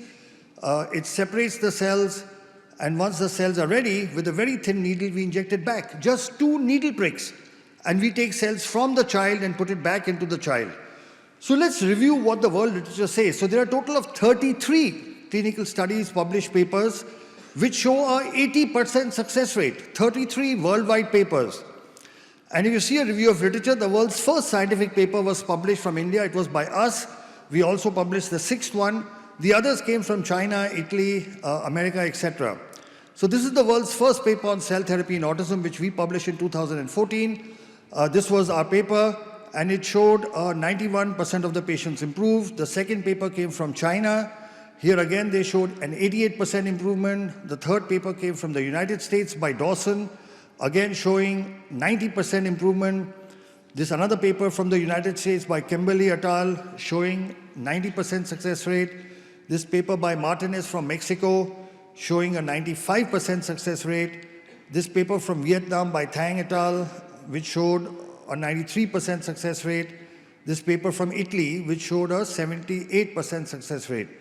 Now this is a meta-analysis. This is a review of 460 patients, and at the end in this paper they summarize that cellular therapy is safe and that it improves patients with autism spectrum regardless of what type of cell we use. In this other systemic review by Jingyang Q from China, they looked at 325 patients, and again they said it is safe and effective. So there is enough published worldwide literature to show the effectiveness of cellular therapy. Now this is our latest paper. We had 2 papers, but I'll talk about the second paper because this was 254 patients. We use autologous bone marrow mononuclear cells. You can see the improvement in the various symptoms, in almost all the symptoms, whether it is social interaction, eye contact, attention, stereotypical behavior, aggressiveness, hyperactivity, self-injurious behavior, sitting tolerance, command following, speech, communication, all these you can see above is the percentage of improvement. And we have scales called ICAN CARS, and you can see that there was a significant improvement, 94% and 95% in these scales. Now here's something interesting. The results depended on age. So those kids who are less than 5 years, we had a 97% success rate. Between 5 to 10, it reduced to 94. Between 10 to 15, 94 again. And 15 and above, it was 91. So the earlier we intervene, the better results we are likely to get. Here again, you can see on CARS scale, again, 98, 95, 90, 91. So you can see that age affects the outcome. Now, what was the objective proof? Because one is clinical improvement. So in our study, we actually showed objective improvement. So above, this is a PET CT scan where the blue areas are the hypometabolic areas, the areas that are functioning less than normal. So you can see above all the blue. Now this is done on a Siemens machine. Below, you see 6 months later, and you can see the hypometabolic areas are gone. So this is objective proof. I'm just showing you 1 or 2 scans, but we have almost 3,000 such scans before and after that show that the brain damage, the parts of the brain that are not functioning appropriately in autism, they can be repaired. And this is proof of that. So this is on a Siemens machine. And this is on a GE machine. Again, you can see the cerebellum, blue area, hypometabolic, and below you can see that it has improved. So on two different sets of machines, Siemens machine and General Electric machines, both show before and after improvement.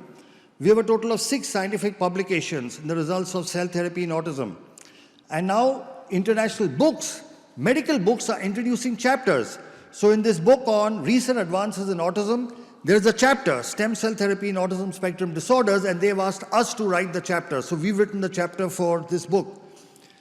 Now this is data, what I showed you earlier was published. This data of 1,000 patients has been sent for publication. But just to give you an outcome, this is 1,010 patients. And again, you can see more or less similar symptomatic improvements. Again, the ISA and CAS scales, good improvement. Individual domains of ISA. And age-wise, again, you can see the same thing. Below 5 years, 89% improvement. Above 15 years, it dropped to 80%. And this is the analysis. You can see above the blue areas, the damaged areas, and below, after cell therapy, you can see that the brain has got activated. You can again see above and below. So complications. So we've had no major complications. There has been no neurological deterioration, no infection. However, one major concern is that 3% of our patients develop increased incidence of epilepsy when they already had epilepsy in the past. 10% of the patients get a spinal headache which lasts for 1 or 2 days immediately after the procedure, and there was some nausea, vomiting, local pain, etc. Now we've published this as a separate paper. People normally like to hide their adverse events. We've published a paper saying that seizures may happen as an adverse event because there is no treatment which does not have adverse events. But if you know it, you can actually manage it. So we've published this as well. Now I'll just show you a couple of videos. Just if you have little time, so yeah, we have some time. So I'll show you a couple of videos. There are 3 sets of patients from 3 continents. This is a child from America. Father was a cardiologist, mother is a nurse, and he's improved so much. Today, this kid is not only completely off the spectrum, this video is a little old, but he's topping in school and he's doing wonderfully well.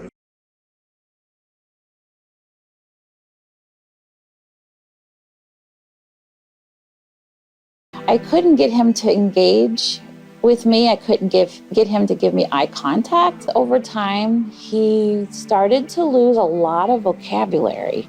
Right around 18 months to the age of 2 years, he just slid backwards. He would flap like that, and he would walk on his tiptoes, look at the wall and be talking to the wall. He had problems with eye contact. He'd never look you straight in the eye. He had problems with his speech. Some research and found out about neurogen. And the big question that I had in my own mind was, what is there to lose? And I could not come up with a good answer, and I said, we have to do it.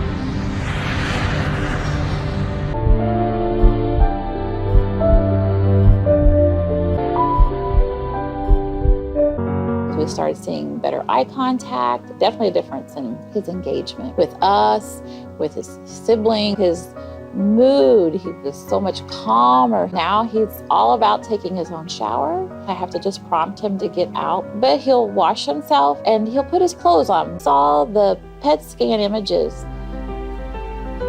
I can't tell you the word, we were just so excited and thrilled.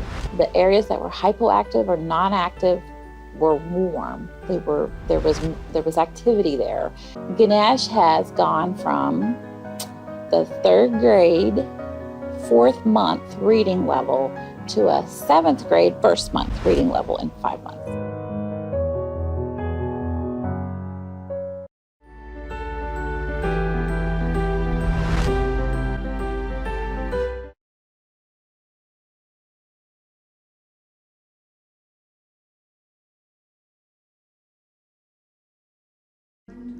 And now we have Mercy over here. We went to different doctors, we went to different hospitals, and when I brought it up, they were like, oh, no, don't worry, it's because they are boys, they are triplets, they were premature. I would be walking out and I'm like, bye, and no child is crying, no child is waving back bye.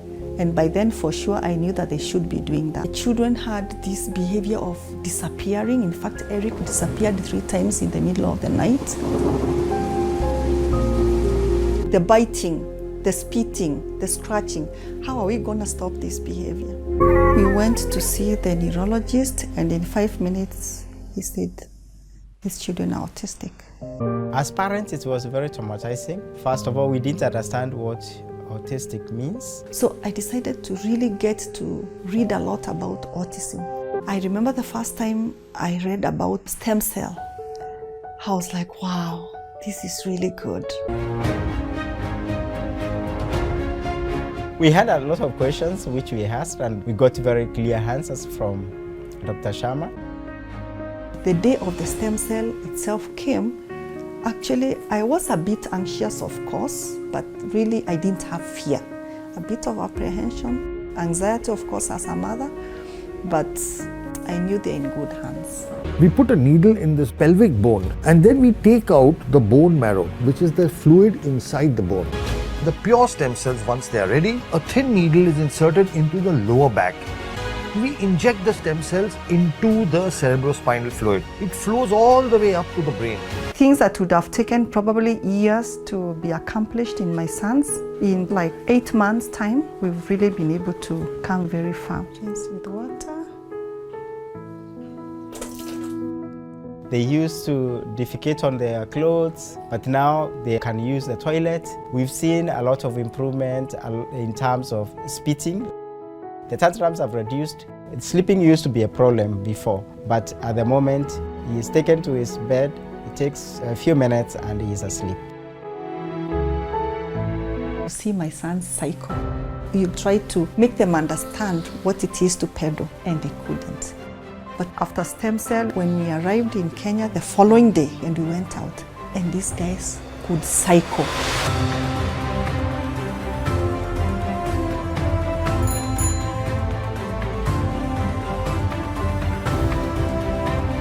I'm going to send you to buy tomato paste, okay? I'm going to send you to buy what? Tomato paste. In the shop. Where is the shop? It's here. Okay. So I'm going to give you Money. for what? Buy tomato lollipop. I'm going to wear my shoes. That's right.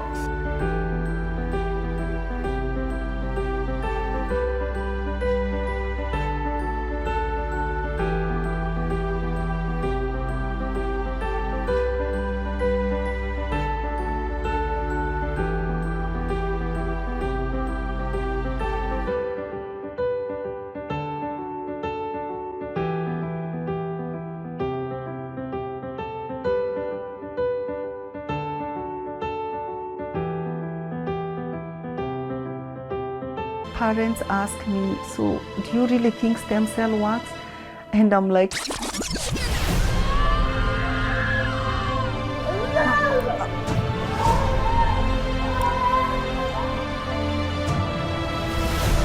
I can see changes, I can touch, I can feel, I can smell.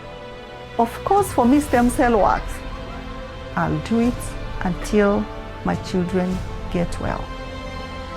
So that's 2 stories, and by the way, Ricky's right here. You're going to see him, he's right here.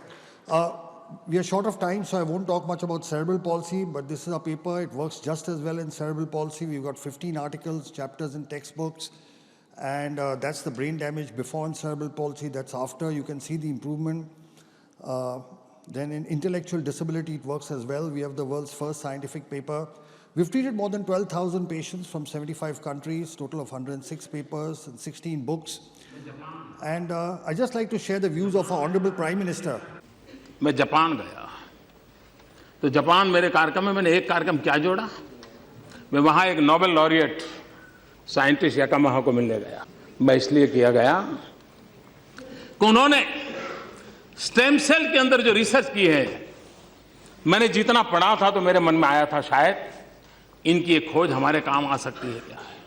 हम गए तो वहाँ गए, उनसे चर्चा की और बेंगलोर के हमारे साइंस इंस्टीट्यूट के साथ आज उस दिशा में हमारा काम हो रहा है कि स्टेम सेल्स के द्वारा हमारे युवा साइंटिस्ट कुछ खोज करें। So that is the Prime Minister of India, Shri Narendra Modi ji, talking in Parliament about stem cells. And here is the President of the United States.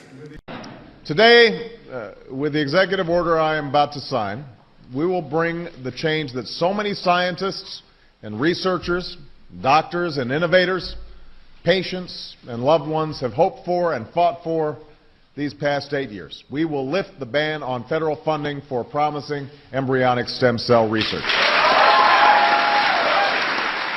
Scientists believe these tiny cells may have the potential to help us understand and possibly cure some of our most devastating diseases and conditions, to regenerate a severed spinal cord and lift someone from a wheelchair, to spur insulin production and spare a child from a lifetime of needles, to treat Parkinson's, cancer, heart disease, and others that affect millions of Americans and the people who love them. There's no finish line in the work of science. The race is always with us. The urgent work of giving substance to hope and answering those many bedside prayers, of seeking a day when words like terminal and incurable are potentially retired from our vocabulary. So my conclusion is that adult stem cell therapy that we use may be considered a safe and effective treatment option for autism, cerebral palsy, and intellectual disability. It accelerates development, reduces disability, helps in functional recovery, and improves the quality of his life. We heard the two biggest democracies in the world are India and America. You heard the Prime Minister of India speak of stem cells. You heard the President of America speak about stem cells. But now I want you to hear somebody more important than that. The child you saw in that video, he's right here, Ricky. Ricky, say a few words. Talk to the audience. Thank you.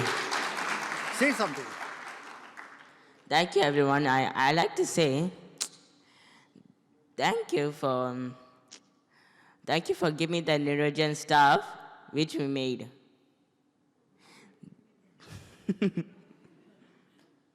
This child could not speak. This child could not go to school. Today he's standing in front of you and giving a speech. Let's give him a big hand. Thank you. Thank you, Ricky. Come. Thank you, everybody. Thank you, everybody.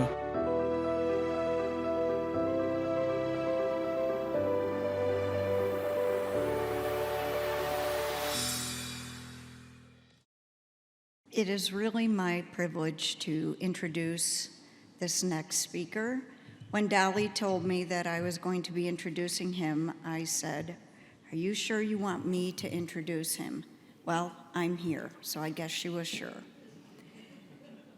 Dr. Kerry Magro is an award-winning autistic professional speaker, best-selling author, autism consultant to the HBO series Mrs. Fletcher that aired in the fall of 2019, and the latest seasons of Netflix's Emmy Award-winning series Love on the Spectrum. If you haven't seen that, you really need to watch it. It is very, very good. He started professionally speaking 12 years ago via the National Speakers Association after he fell in love with theater as a child to help with his social and communication skills. Today, he has spoken at over 1,200 events during the time, including 2 TED Talks and talks at Google presentations. In addition, Kerry is CEO and president of KFM Making a Difference, a nonprofit organization that hosts inclusion events and has provided 100 scholarships for students with autism for college and counting since 2011. In his spare time, which I'm not sure how he has, he hosts a Facebook page called Kerry's Autism Journey that now has 218,000 Facebook followers, where he does on-camera interviews highlighting people impacted by a diagnosis to break down barriers in our community. His videos have been produced and have been watched over 35 million times. Kerry's best-selling books, Defining Autism from the Heart and Autism and Falling in Love, I Will Light It Up Blue, and his latest, Autistics and Autism, have reached the Amazon bestseller list for special needs parenting. Kerry regularly speaks with schools, companies, government organizations, and is always open to discussing potential future collaborations. He is based in Hoboken, New Jersey. Let's give him a really big applause.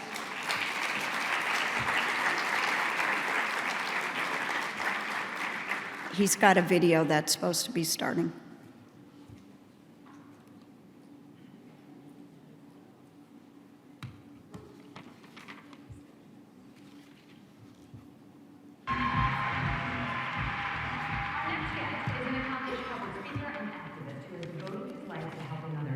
Not bad for a guy who was completely nonverbal for the first few years of his life.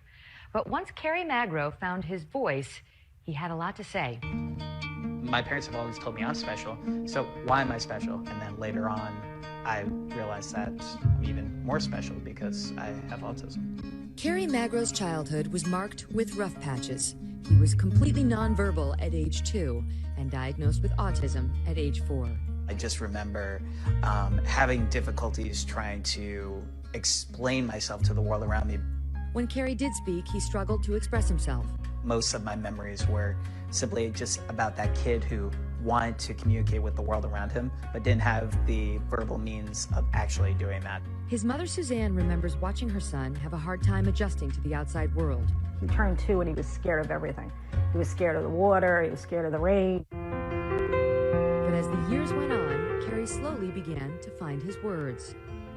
When you can't communicate with the people you love the most in this world about even some of your basic needs, it gets really, really tough. So, but luckily, once I started talking, I never stopped talking. Wow. This is a tough one today. Cindy Hsu introduces us to an autistic man who's spreading awareness and understanding throughout the world. And his latest way of educating people about autism is by making TikTok videos.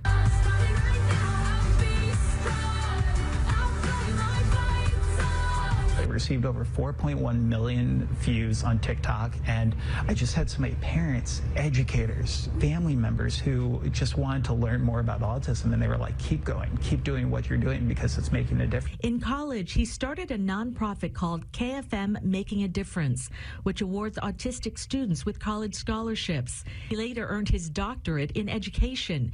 He's now a professional speaker on autism and inclusion. We've gotten inquiries from people from Africa, Canada, the UK, and it's just shown me that we're not alone in this community. There are people impacted by autism across the globe. He's written 4 books. His latest one is called Autistics on Autism.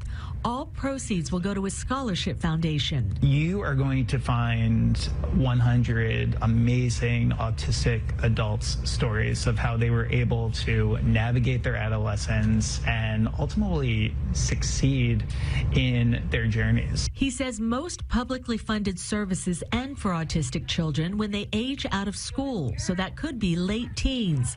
He's fighting to get resources for autistic adults through legislation and has this message for parents. Never give up on your child. Never give up on getting them the best quality supports so they could live their best quality of lives, because again, it's a spectrum. And it's really about providing those resources across the lifespan, because autistic children will grow up to be autistic adults, and we need to be ready for them. And he'll keep promoting awareness any way he can. What am I doing today? Awesome. It's such a huge honor to be here with all of you speaking on a really important topic that is facing so many individuals within our community.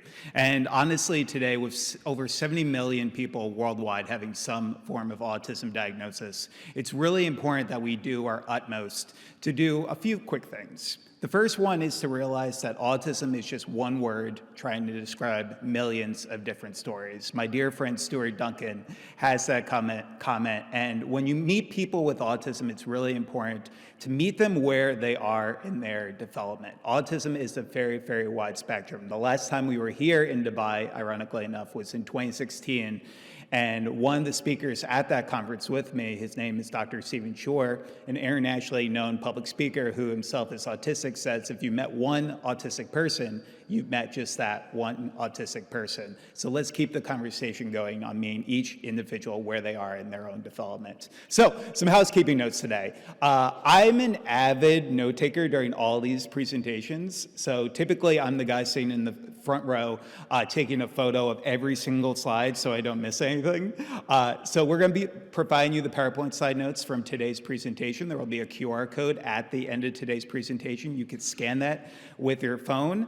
And my dad still loves a Razr cell phone, so there will also be a link if you don't have a smartphone as well, so you don't miss any of the notes. So during my journey, I grew up with two laser-focused key interests. I grew up wanting to be the sixth member of the Backstreet Boys, and I also wanted to grow up to be the next Larry Bird. And with my autism diagnosis, I've always had extreme laser-focused key interest. And those were two of the big ones.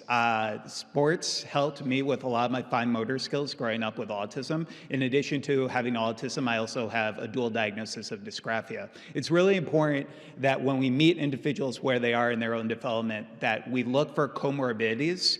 So if an individual might have a dual diagnosis, we are able to diagnose that as early as possible. Early intervention truly is the key. Within those first 5 years, getting a diagnosis is really pivotal. So I took my love of sports to get a degree in sport management at Seton Hall University, where I'm based in New Jersey. Before deciding to change career paths, I realized that those individuals with disabilities make up the largest minority in the United States, and often they are one of the most underserved because, simply put, some individuals in our community have strong support needs and might not be able to advocate for themselves. So it's really important that we do our utmost to try to help one of the most underserved communities in the world today. So I decided to change career paths. I received a master's in strategic communications so I could become one of the first professionally certified speakers who is openly autistic in the United States. It's given me the opportunity to travel the globe in the past 12 years and get the opportunity to speak with so many incredible groups like your own about this topic of autism, but then also diversity, equity, inclusion. One of our big focuses, especially in the past few years, has really been focused on corporate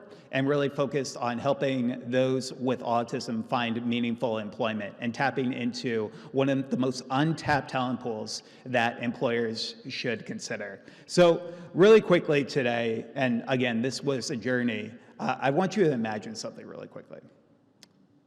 Imagine not being able to tell your loved ones that you love them. Not being able to speak in full sentences until you were 7 years old. Having sensory challenges to the point where you felt like an alien compared to other people. Being such a picky eater that any time your parents tried to introduce you to a new food, it made you cringe. This used to be my life. When I was a kid, there were so many people who told me what I would never be able to do in this life. They would also tell me that I would have a photogenic memory, that I would be really great at math, and when I turned 21, my parents would take me to Las Vegas with them, and I would win them $88,000 on the blackjack tables. Prototypically, I was considered a Rain Man diagnosis. I was considered a savant, but I was also considered somebody who had a lot of limitations in his life. So what helped get me to where I am today speaking in front of all of you was over 15 years of occupational speech and physical therapy. There's no one-size-fits-all when it comes to our autism community.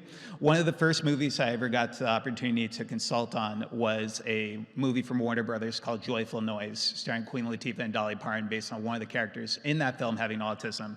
And Queen Latifah's character has a great quote in that movie where she says, "When things don't fit in a nice, pretty box, you build a bigger box." And that's what we have to do for individuals in their autism community. And my mom, love her to death, she's here with me today, had the opportunity to really create a bigger box for me, and that's why I'm here today. I love you, Mom. So, thank you. And now she's going to be blushing for the next 30 minutes. So, I am so sorry for that. But she found what worked for me. She found that occupational, speech, and physical were integral.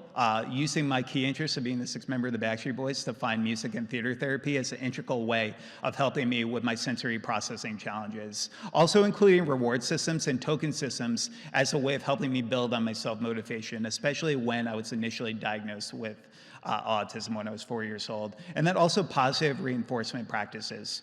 Telling our kids what they're good at the beginning of each day can really help provide a positive mindset for them in their academics every single day, but also their lives as well. And then also self-advocacy. It's so important in our society that we teach our kids about their diagnoses at earlier ages, because I grew up knowing I was special, but not knowing what that meant.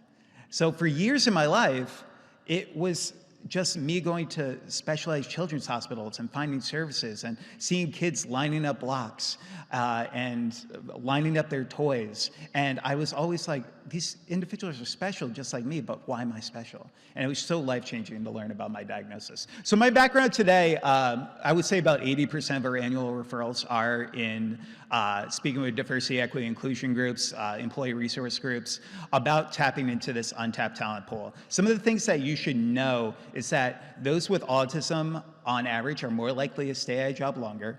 They are more likely to take less time off from work.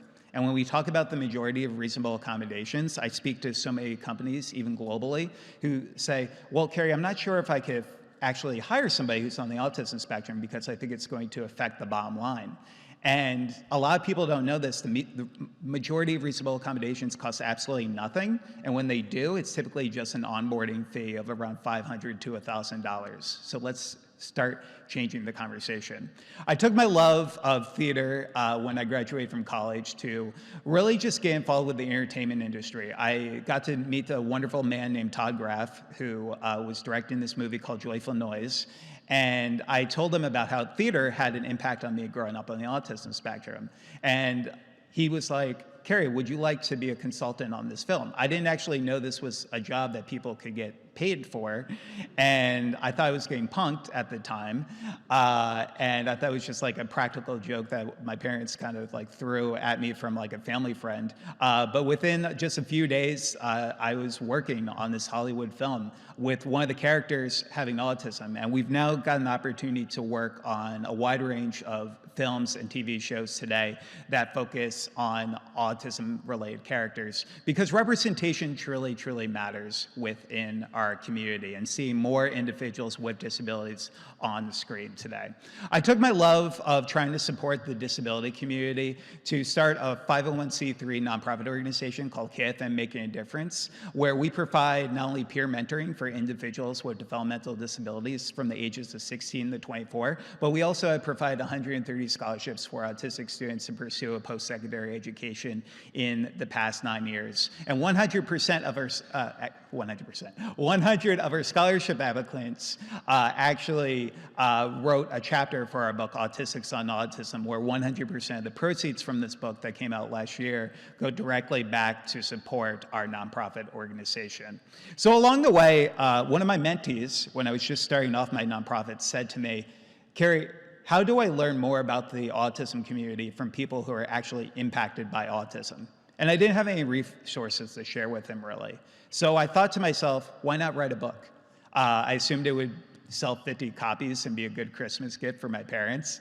When my first book, Defining Autism from the Heart, came out, focused on self-advocacy. But within 3 days, it became an Amazon bestseller for special need parenting. And it continued to give us a platform to discuss autism within our communities, writing books about autism in relationships, college for students with disabilities, in addition to how we look at this life after lockdown, after COVID-19, how we could support individuals with developmental disabilities.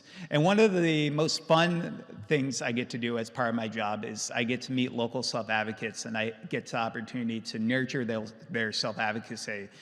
We got to meet this incredible family that I wanted to highlight with all of you today, because it's a unique message that I hope more people in our community can really relate to. So we're going to play this video, and fingers crossed tech works. Yeah. You have two sisters, Rachel? Both sisters. Both sisters. JJ, what do you like to do for fun?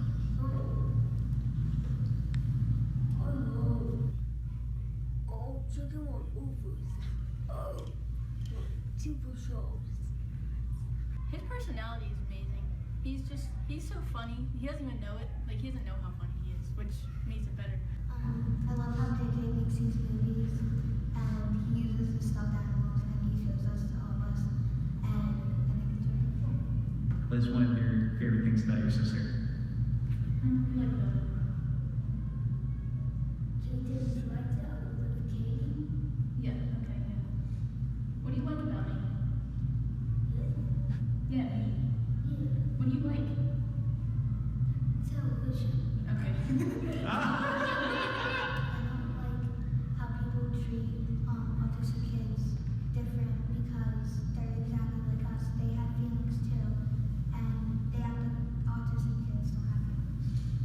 How does it make you feel? It makes me really upset.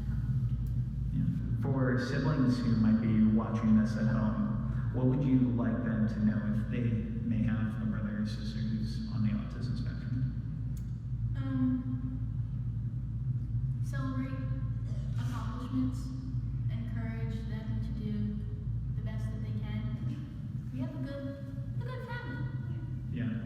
Everyone's supportive. It's just circle love. So one of the key messages I hope I could leave you with today is that it takes a village.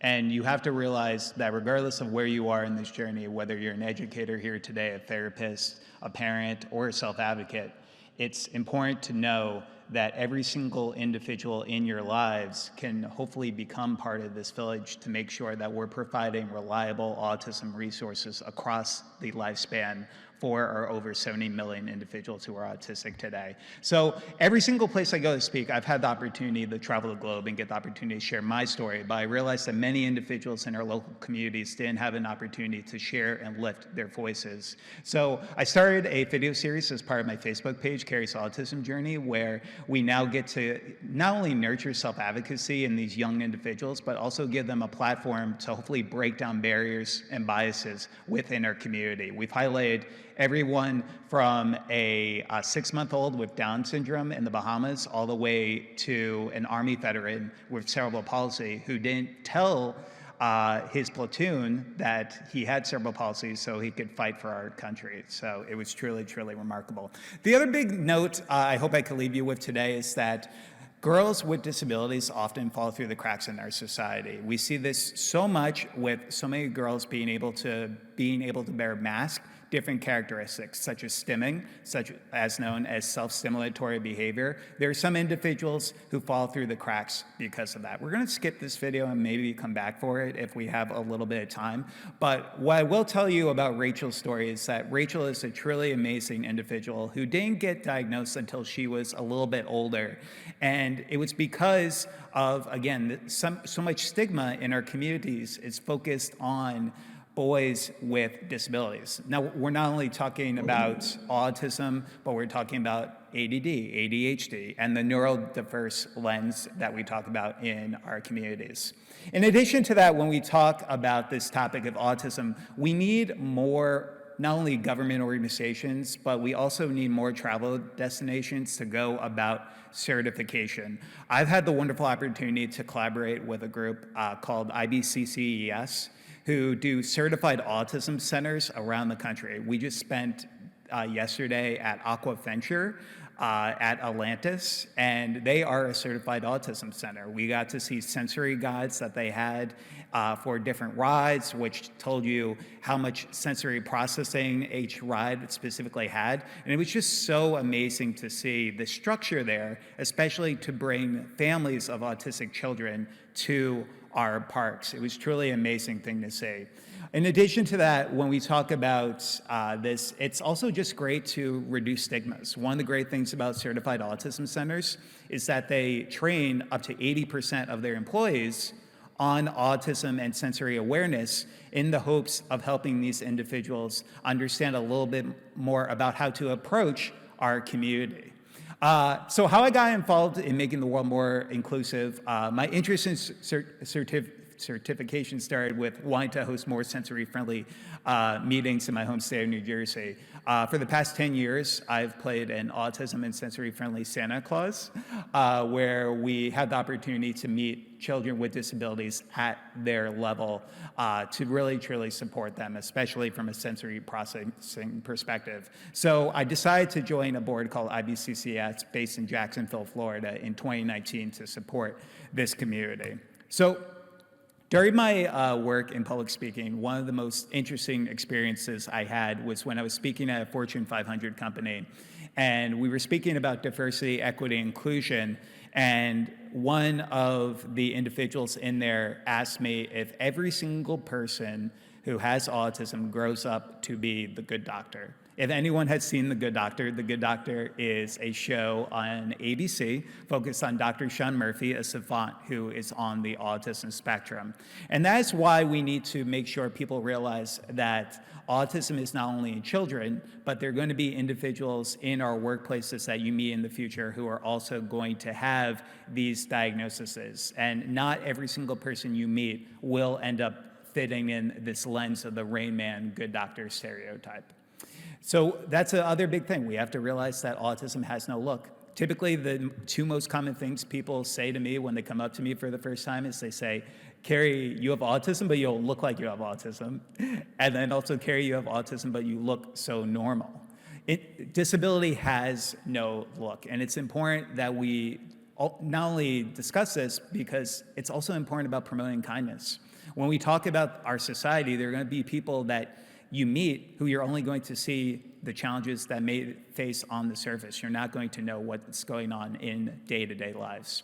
So one of my biggest challenges, though, was sensory related. I grew up having a hypersensitivity when it came to loud noises. I would wear earbuds in my ears. I would wear sunglasses in many of my classrooms due to fluorescent lights.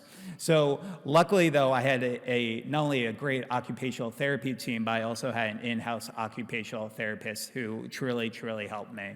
And this is a global movement that we're seeing. There are more groups that want to go about certifications because they realize that it's not only the right thing to do, but it also demonstrates high ROI, because at the end of the day, more individuals are likely to buy products from groups that patronize with the disability community and support those with disabilities. We were so excited to see that Mesa, Arizona became one of the first autism certified cities in the globe. And they have done a remarkable work, not only to provide certified autism centers for first responder groups, but also their businesses and travel destinations as well. And in addition to that, Dubai recently announced it plans to become the first certified autism destination in the Eastern Hemisphere. Give your guys yourselves a round of applause. That's really, truly, truly remarkable.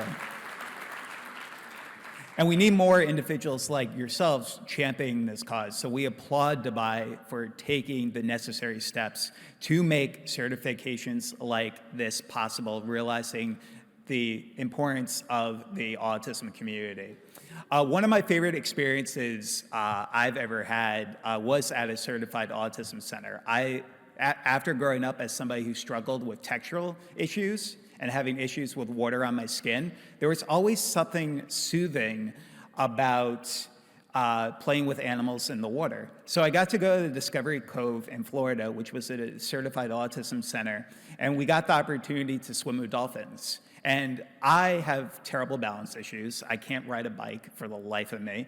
And in the water that day, I was having some challenges because the land was very, very tough. I also have flat feet, so that didn't help the situation. So I was at Discovery Cove, and one of the best things that somebody did for me there was just showing me compassion. They not only showed me compassion in being able to just hold my hand while I was going in the water to swim with the dolphins, but they asked questions when they were unsure about something. I think some of the easiest things that could help our autism community are some of the things that just make the most common sense in the world. Continue to ask questions when you're uncertain about something, and then also pursuing competence. They pursued competence for me every single minute that I was there at that park. And that's truly why I love the idea of certifications in our local community. In addition to that, other things to consider, autism and the majority of disabilities are lifelong. While early intervention is the key, those first 5 years are pivotal, we need to realize that people don't cure themselves of having autism. We spoke in Egypt a few years ago when we were laying the pyramids of Giza blue, and I was just talking to somebody about this earlier, and one of the parents asked me if exorcisms could cure autism, and I was like, oh, wow, that's an interesting perspective I haven't heard from before. It just goes to show that the education truly needs to be there in more of our local communities, because if you don't have that personal connection, and just by a show of hands really quickly today, how many of you know of somebody who's on the autism spectrum? And if you feel comfortable, how many of you have a sibling or a family member who's on the autism spectrum? Okay. And if you feel comfortable enough, how many self-advocates are here today? Yeah, we have quite a few. It takes a village, and using your voice can truly make such an important change within our community. Another key message I hope I could leave you with today, if it isn't written down, it didn't not happen. Documentation is so important, especially when we look in 2023. Hearsay is something we really can't get behind anymore. We need to make sure that we're not only documenting in our workplaces, but also for our kids. I think it's important for every therapist and educator to have a journal where they can document for their child, look at short and long-term goals that they have for the individuals, but also helping the parents understand about their developmental milestones as well. And I truly believe this message right here. I think schools should truly have a mandatory class that you get credit for, where you learn more about people with diagnoses. Imagine students getting just a little education on autism, ADHD, Down syndrome, dyslexia, cerebral palsy. It could make a huge impact on understanding and acceptance. I truly believe that in that message. And that's why many individuals in our local communities are pivoting our conversations. April is also known to many of us as Autism Awareness Month, but many individuals in our community are pivoting it to Autism Awareness and Acceptance Month, realizing that it's not enough to just be aware about autism, but how can we be inclusive? So these are some great ways that we can be inclusive in our education setting today. One of the biggest things I say is that finding an individual and understanding what type of learner they are, whether they're a visual learner, whether they're an auditory learner, or whether they're a kinetic learner, where they learn by movement and moving around. Being able to, again, meet every single individual where they are. Being concise, giving choices, also considering visual timers as a way of helping individuals with transitions. Educate on stimming and flapping. For example, I've been stimming this entire time. Every single time I've moved my hand like this is a stim. And for everyone here in this room, every single one of you stim. Whenever you've rocked back and forth in a chair during a long meeting, that's a stim. Stimming and flapping can look vastly different. Some are going to be arm movements, twirling around in circles, while some of it is just like me, just rubbing my hands and doing this every now and then. And for so many individuals, if you see that happening, don't stop the stim, especially if it's not injurious to them or people in their local community. Also, in addition to that, in our school systems, we really need to focus on the parent-teacher collaboration. But in addition to that, we also need to realize that mental health is a true priority. We need to defeat stigmas that see autism as a mental health disorder, but we do need to realize that some people with autism have mental health-related challenges and comorbidities. So connecting on people on a personal level, but also researching social emotional learning as well can be really beneficial. Also, in addition to that, consider lesson plans in your schools focused on giving individuals positive peer role models to look up to. We get the opportunity to speak in a wide range of K through 12 schools, where we get the opportunity to discuss, for example, individuals like Michael Jordan has ADD, Magic Johnson has attention deficit disorder, and my favorite on this list, Dan Aykroyd. Dan Aykroyd grew up with two laser-focused key interests. He grew up wanting to be a ghost hunter, and he grew up wanting to become a crime detective, and he took those two key passions to co-write a movie in the 1980s called, does anyone know what the movie is? Okay, sorry, karaoke with us later. We'll be outside during the lunch break. But it's so true. And years later, he would sit down with a reporter and he would say that it was because of his autism diagnosis was the reason that he was able to come out with that script. So when we look at some people with disabilities, realize that some people with disabilities are truly capable of amazing things. In addition to that, it's important to rule out SMA-associated mental health conditions as humanly possible as well. And that was something my parents did for me. Learning about my diagnosis, I didn't learn about my diagnosis until I was in a social skills class where we were playing disability celebrity bingo, where we were learning about all these individuals. And I raised my hand and I asked the teacher, so teacher, you said all these people, some of the most talented and successful people in the globe are special, just like me. So why am I special? And she said I had to talk to my parents about that. So I talked to my parents about it right after school that day, and that was the first time they ever told me that I had autism. And it was life-changing.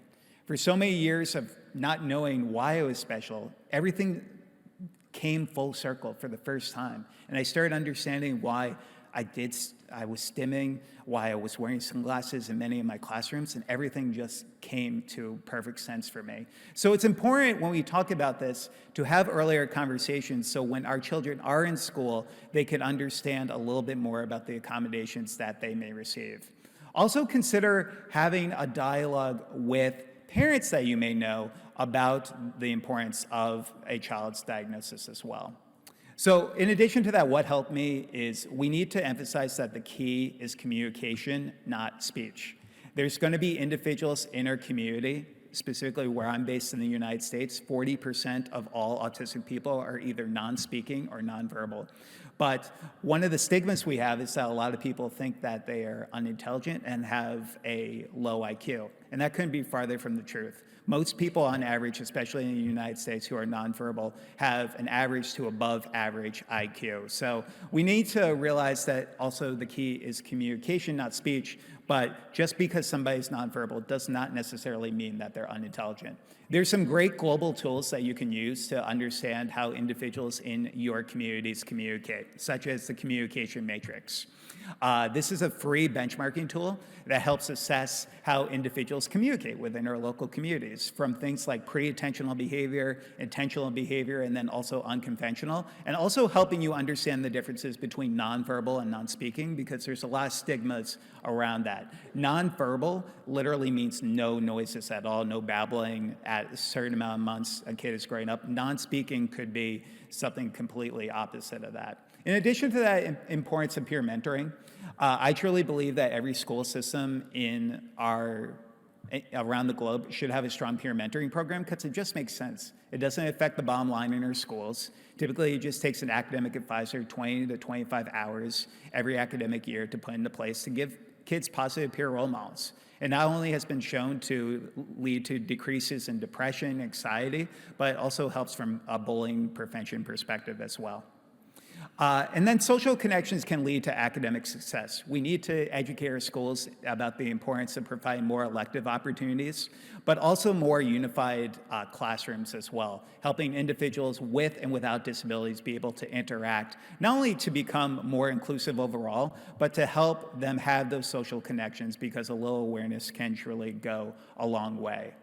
And then also considering educating around universal design for learning. Lecture style is truly, truly dying in many of our communities. So the importance of getting individuals out of their seat and engaging with them is really, really important.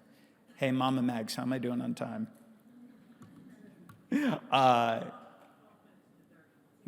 Nice, nice. See, I put her to work. Guys. Encouraging parent involvement can also be, and she'll be blushing for the next 12 minutes too. It's amazing. I love you, Mom. I love you. Encouraging parent involvement is really key as well. I did my dissertation. I got my doctorate in education at New Jersey City University, so I could become an adjunct professor while I continue my full-time job public speaking. And I did a qualitative study focused on the perception of resources for parents of children with autism who are in online communities. And what we learned from these semi-structured interviews was the importance of trying to find a village, especially for those who have multiple jobs, for military families who might be traveling a lot, being able to find your village online. And seeing that a lot of parents have found success using Facebook groups and other methods of technology as a way of helping them communicate, especially around referrals towards different therapies and supports in their local areas. Also consider in your schools having alumni organizations comprising of individuals with disabilities to educate the school districts about the disability community and what helped them when they were in school. Again, something that doesn't affect the bottom line, and it just makes a lot of sense. In addition to that, creating home safety zones, one of the things that we've loved about the certified autism centers we've seen here in Dubai is that each one of them has a quiet zone or a quiet space. And that just helps so many of us, regardless if somebody has autism and has social and communication challenges or sensory-related challenges. All of us could use a quiet space every now and then. I know I could. And then also considering how we look at visuals, especially for non-speaking individuals, I definitely recommend, especially in local parks that you know, considering advocating with your local governments to look at instituting communication boards as a way of helping individuals who are non-speaking communicate with those who are verbal. PECS boards, also known as Picture Exchange Communication Systems, are something that has truly been very, very helpful for many individuals within our autism community. In addition to that, we need more inclusive events in our classrooms. And I wanted to share a quick video with all of you so you could get a little sense of one of the things that we're doing to try to be more inclusive for the world.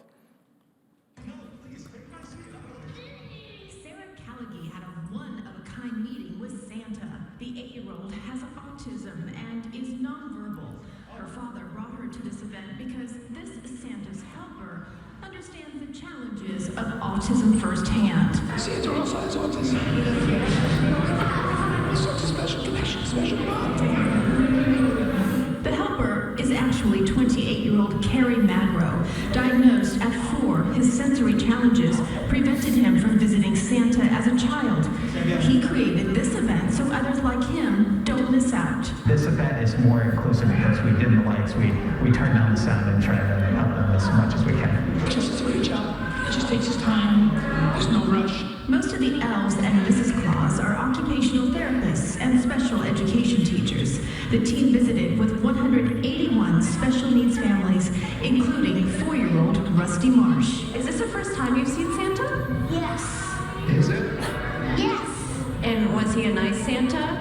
Yes. With 1 in 68 children diagnosed with autism, Magro hopes to inspire more sensory-friendly events all year round. Autism doesn't stop in December. It doesn't stop during Christmas.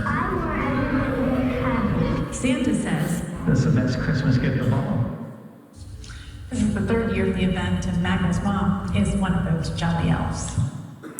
So the girl in the last slide that said, I want everybody to be happy, we're actually working on a children's book together right now that is going to be focused on autism and sensory-friendly Santa, where I believe most of the proceeds will go back to our scholarship program as well. So it's just important overall when we talk about these sensory-friendly inclusion events. Again, it just makes sense. It gets more people out to our public areas. It also can help build attendance, especially after COVID-19, with COVID-19 hesitancy in some of our areas. If you want to learn more about how you can create a sensory-friendly inclusive event, I would definitely recommend going to this website called paautism.org. On their website, they have a one-sheet PDF where you could learn a little bit more about the sensory considerations you could put into place to make this a reality in your local area, such as being able to turn down bright lights, turn down external noises, and the other sensory considerations as well. Also realize that bullying is such a huge epidemic across the globe. When we were here in 2016 speaking at the Autism Around the World conference, we got to work with the Dubai Autism Center. And one of the key messages that we left with them was that bullying is something that's not only in school-age children, we see a lot of bullying in the workplaces today as well. So we have to realize that this could be a lasting challenge for many in our community. I didn't have the social abilities to defend myself in many cases as somebody who didn't start speaking complete sentences till I was 7. And it's really, really important that we educate our kids on what a friend is, what a bully is, and how to go about stopping bullying, especially for our verbal students. When stopping bullying happened for me completely, I realized what bullies did. So I would role play different scenarios in my classrooms with my teachers on how to stop a bullying, where if somebody said to me, "Kerry, you have autism, but you are so stupid," I would turn around and I'd be like, "Well, yeah, sometimes I do stupid things. Thank you so much for bringing that to my attention." And that literally would stop the bully from because when you don't give them the power over you, we have to realize that bullying simply is just that, an imbalance of power. And when that bully wants the power over somebody else, being able to tell the bully that regardless of what you say, you could hate my guts, I'm still gonna love you anyway, it completely stops that situation from happening. So let's continue those conversations. October is also National Bullying Prevention Month, so it has a global perspective on discussing the importance of pivoting from autism awareness to autism acceptance.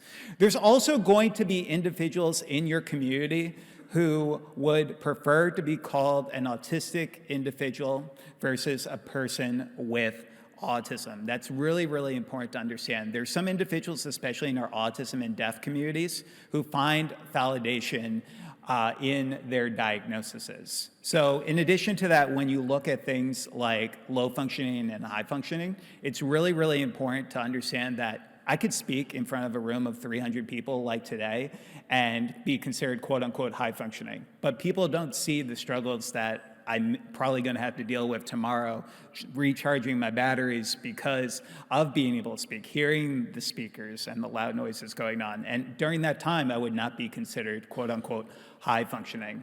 So when you think about this, consider support needs, those who might have high support needs versus low support needs. And like so many of our speakers have already mentioned, just calling the individual by their name and explaining a little bit more about their strengths and associated challenges.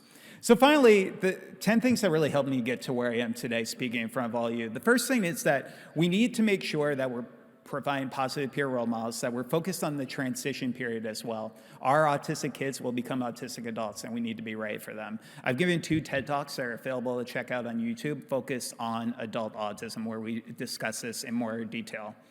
Role-playing, it just helps everyone. It helps build a structure, not only in terms of mock interviews, dating scenarios, but also helping build on social skills as well. Servant leadership, I had so much mind blindness growing up, and I thought it was my way or the highway most of the time, and I didn't understand the perspectives of others. And getting involved in community service helped open my eyes to some of the hardships that individuals face in our communities. I think that our students should have just 10 hours of community service every academic year to understand more about the perspectives of others in our community. Learning from other self-advocates, you obviously got to hear from Dr. Temple Grandin. She is phenomenal this morning. But continuing to promote self-advocates to give individuals an opportunity to look up to somebody. Peer mentoring, it just makes sense. Every school should have them. Before COVID-19, we were giving staff development for 350 educators in Las Vegas. And we asked them, how many of you have a strong peer mentoring program in your school? And only 3 out of the 350 raised their hands. And I was stunned. This doesn't affect the bottom line, and it's just the right thing to do. Like Queen Latifah's character says, create a bigger box. So when it comes to therapy, you have to meet each individual where they are. But I've seen positive benefits of cognitive behavioral therapy as a way of helping individuals go towards positive thoughts who might have negative thoughts and challenging behaviors. Self-reflection, I think, again, documentation is key for all the educators in the room. But in addition to that, it just helps build on self-awareness for individuals, especially those who are just learning about their diagnosis. Physical activity, as we learn more about the brain, we're also realizing that just 30 minutes of walking a day has benefits on short-term and long-term retention, while also helping with positive endorphins. Also, finding support networks. ICAN is a tremendous, tremendous resource. I hope all of you go to their website after this presentation today and really gain their resources, get their ebook, because they're truly making a difference. And then also writing a blog, because your voice has true power within our community, and it's upon all of us.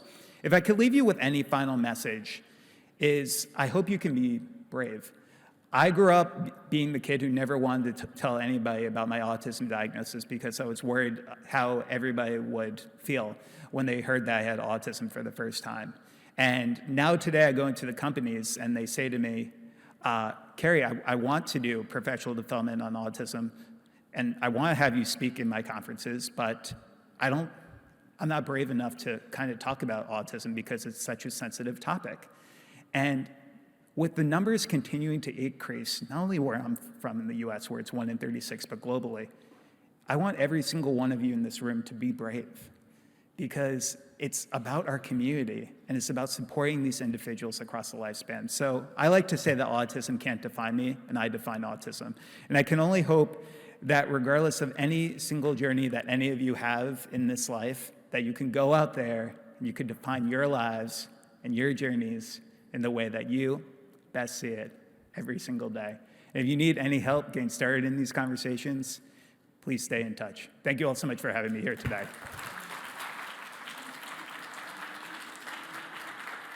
Yeah, so just one small announcement that we have. We would really love to felicitate Kerry's mother, and we would like to call upon Miss Mercy, as she's as well a parent, and hand over the award to Kerry's mother. Ma'am, please.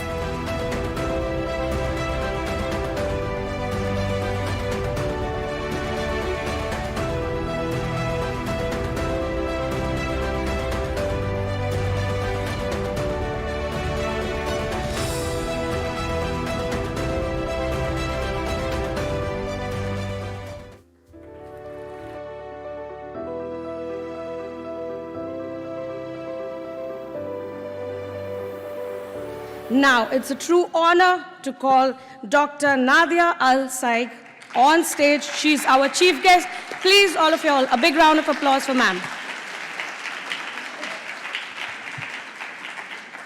She's the founder and director general of Senses Residential and Daycare for Special Needs.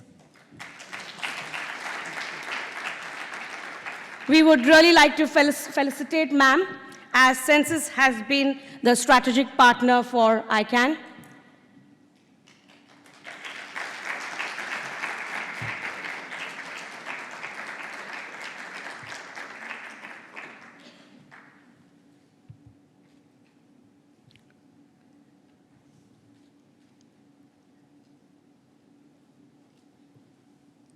Next, we would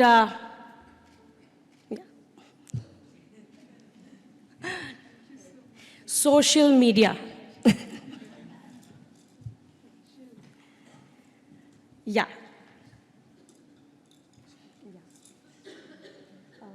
We'll just do a bit of that. Next, we would like to felicitate MENA organization as well, as they as well are the strategic partners for ICAN. A big round of applause.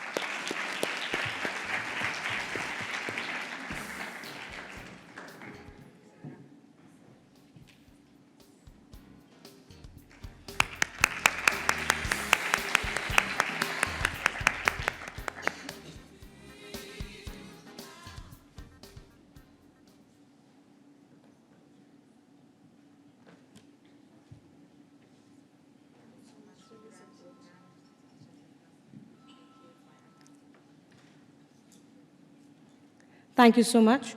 And now we would like to felicitate Farhan Shahid, who is from Senses and has been helping us with the entire organization of ICAN.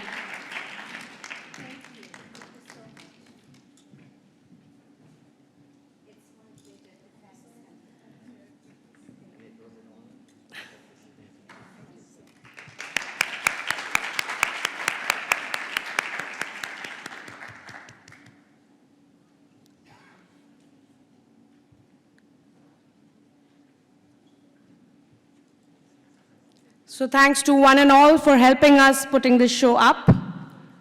Okay, now I would like to invite Dr. Nadia to say a few words.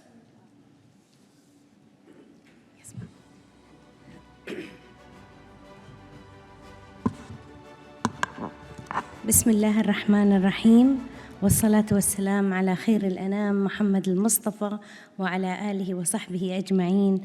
Good morning everyone, and I would like to welcome the International Conference for Autism and Neurodevelopmental Disorder, ICAN Dubai 2023. It's a great honor to be a part of this event, and hope we come down with this conference with the best practice to the region and share knowledge to the latest trends on autism and neurodevelopmental disorder. And really, I would like to take the opportunity to thank you all, thank the speakers and the partners of this conference, and especially the audience for your participation. Thank you so much. Thank you.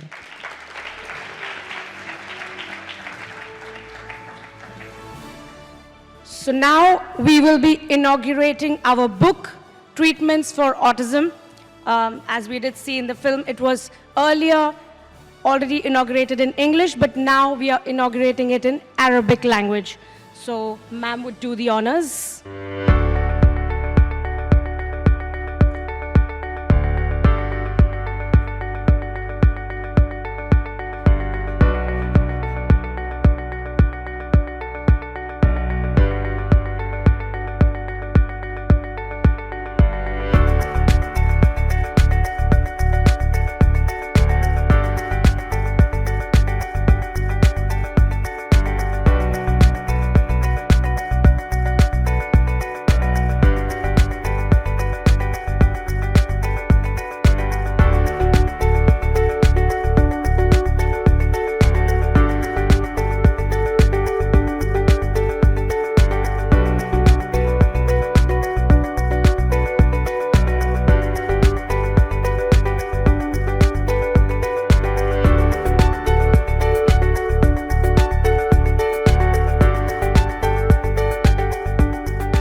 To give you a brief about this book has all the therapies, treatments, all the information about autism and all kinds of newer age treatments as well in the book.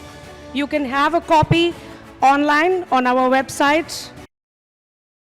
You can request for that, as well as we have English books that are available. So you can just send us an email on our website. Just log on to www.autismconnect.com. and you can just subscribe for the book and you will be able to get one. Thank you so much, everyone. I would really be very thankful to all of you. Thank you so much.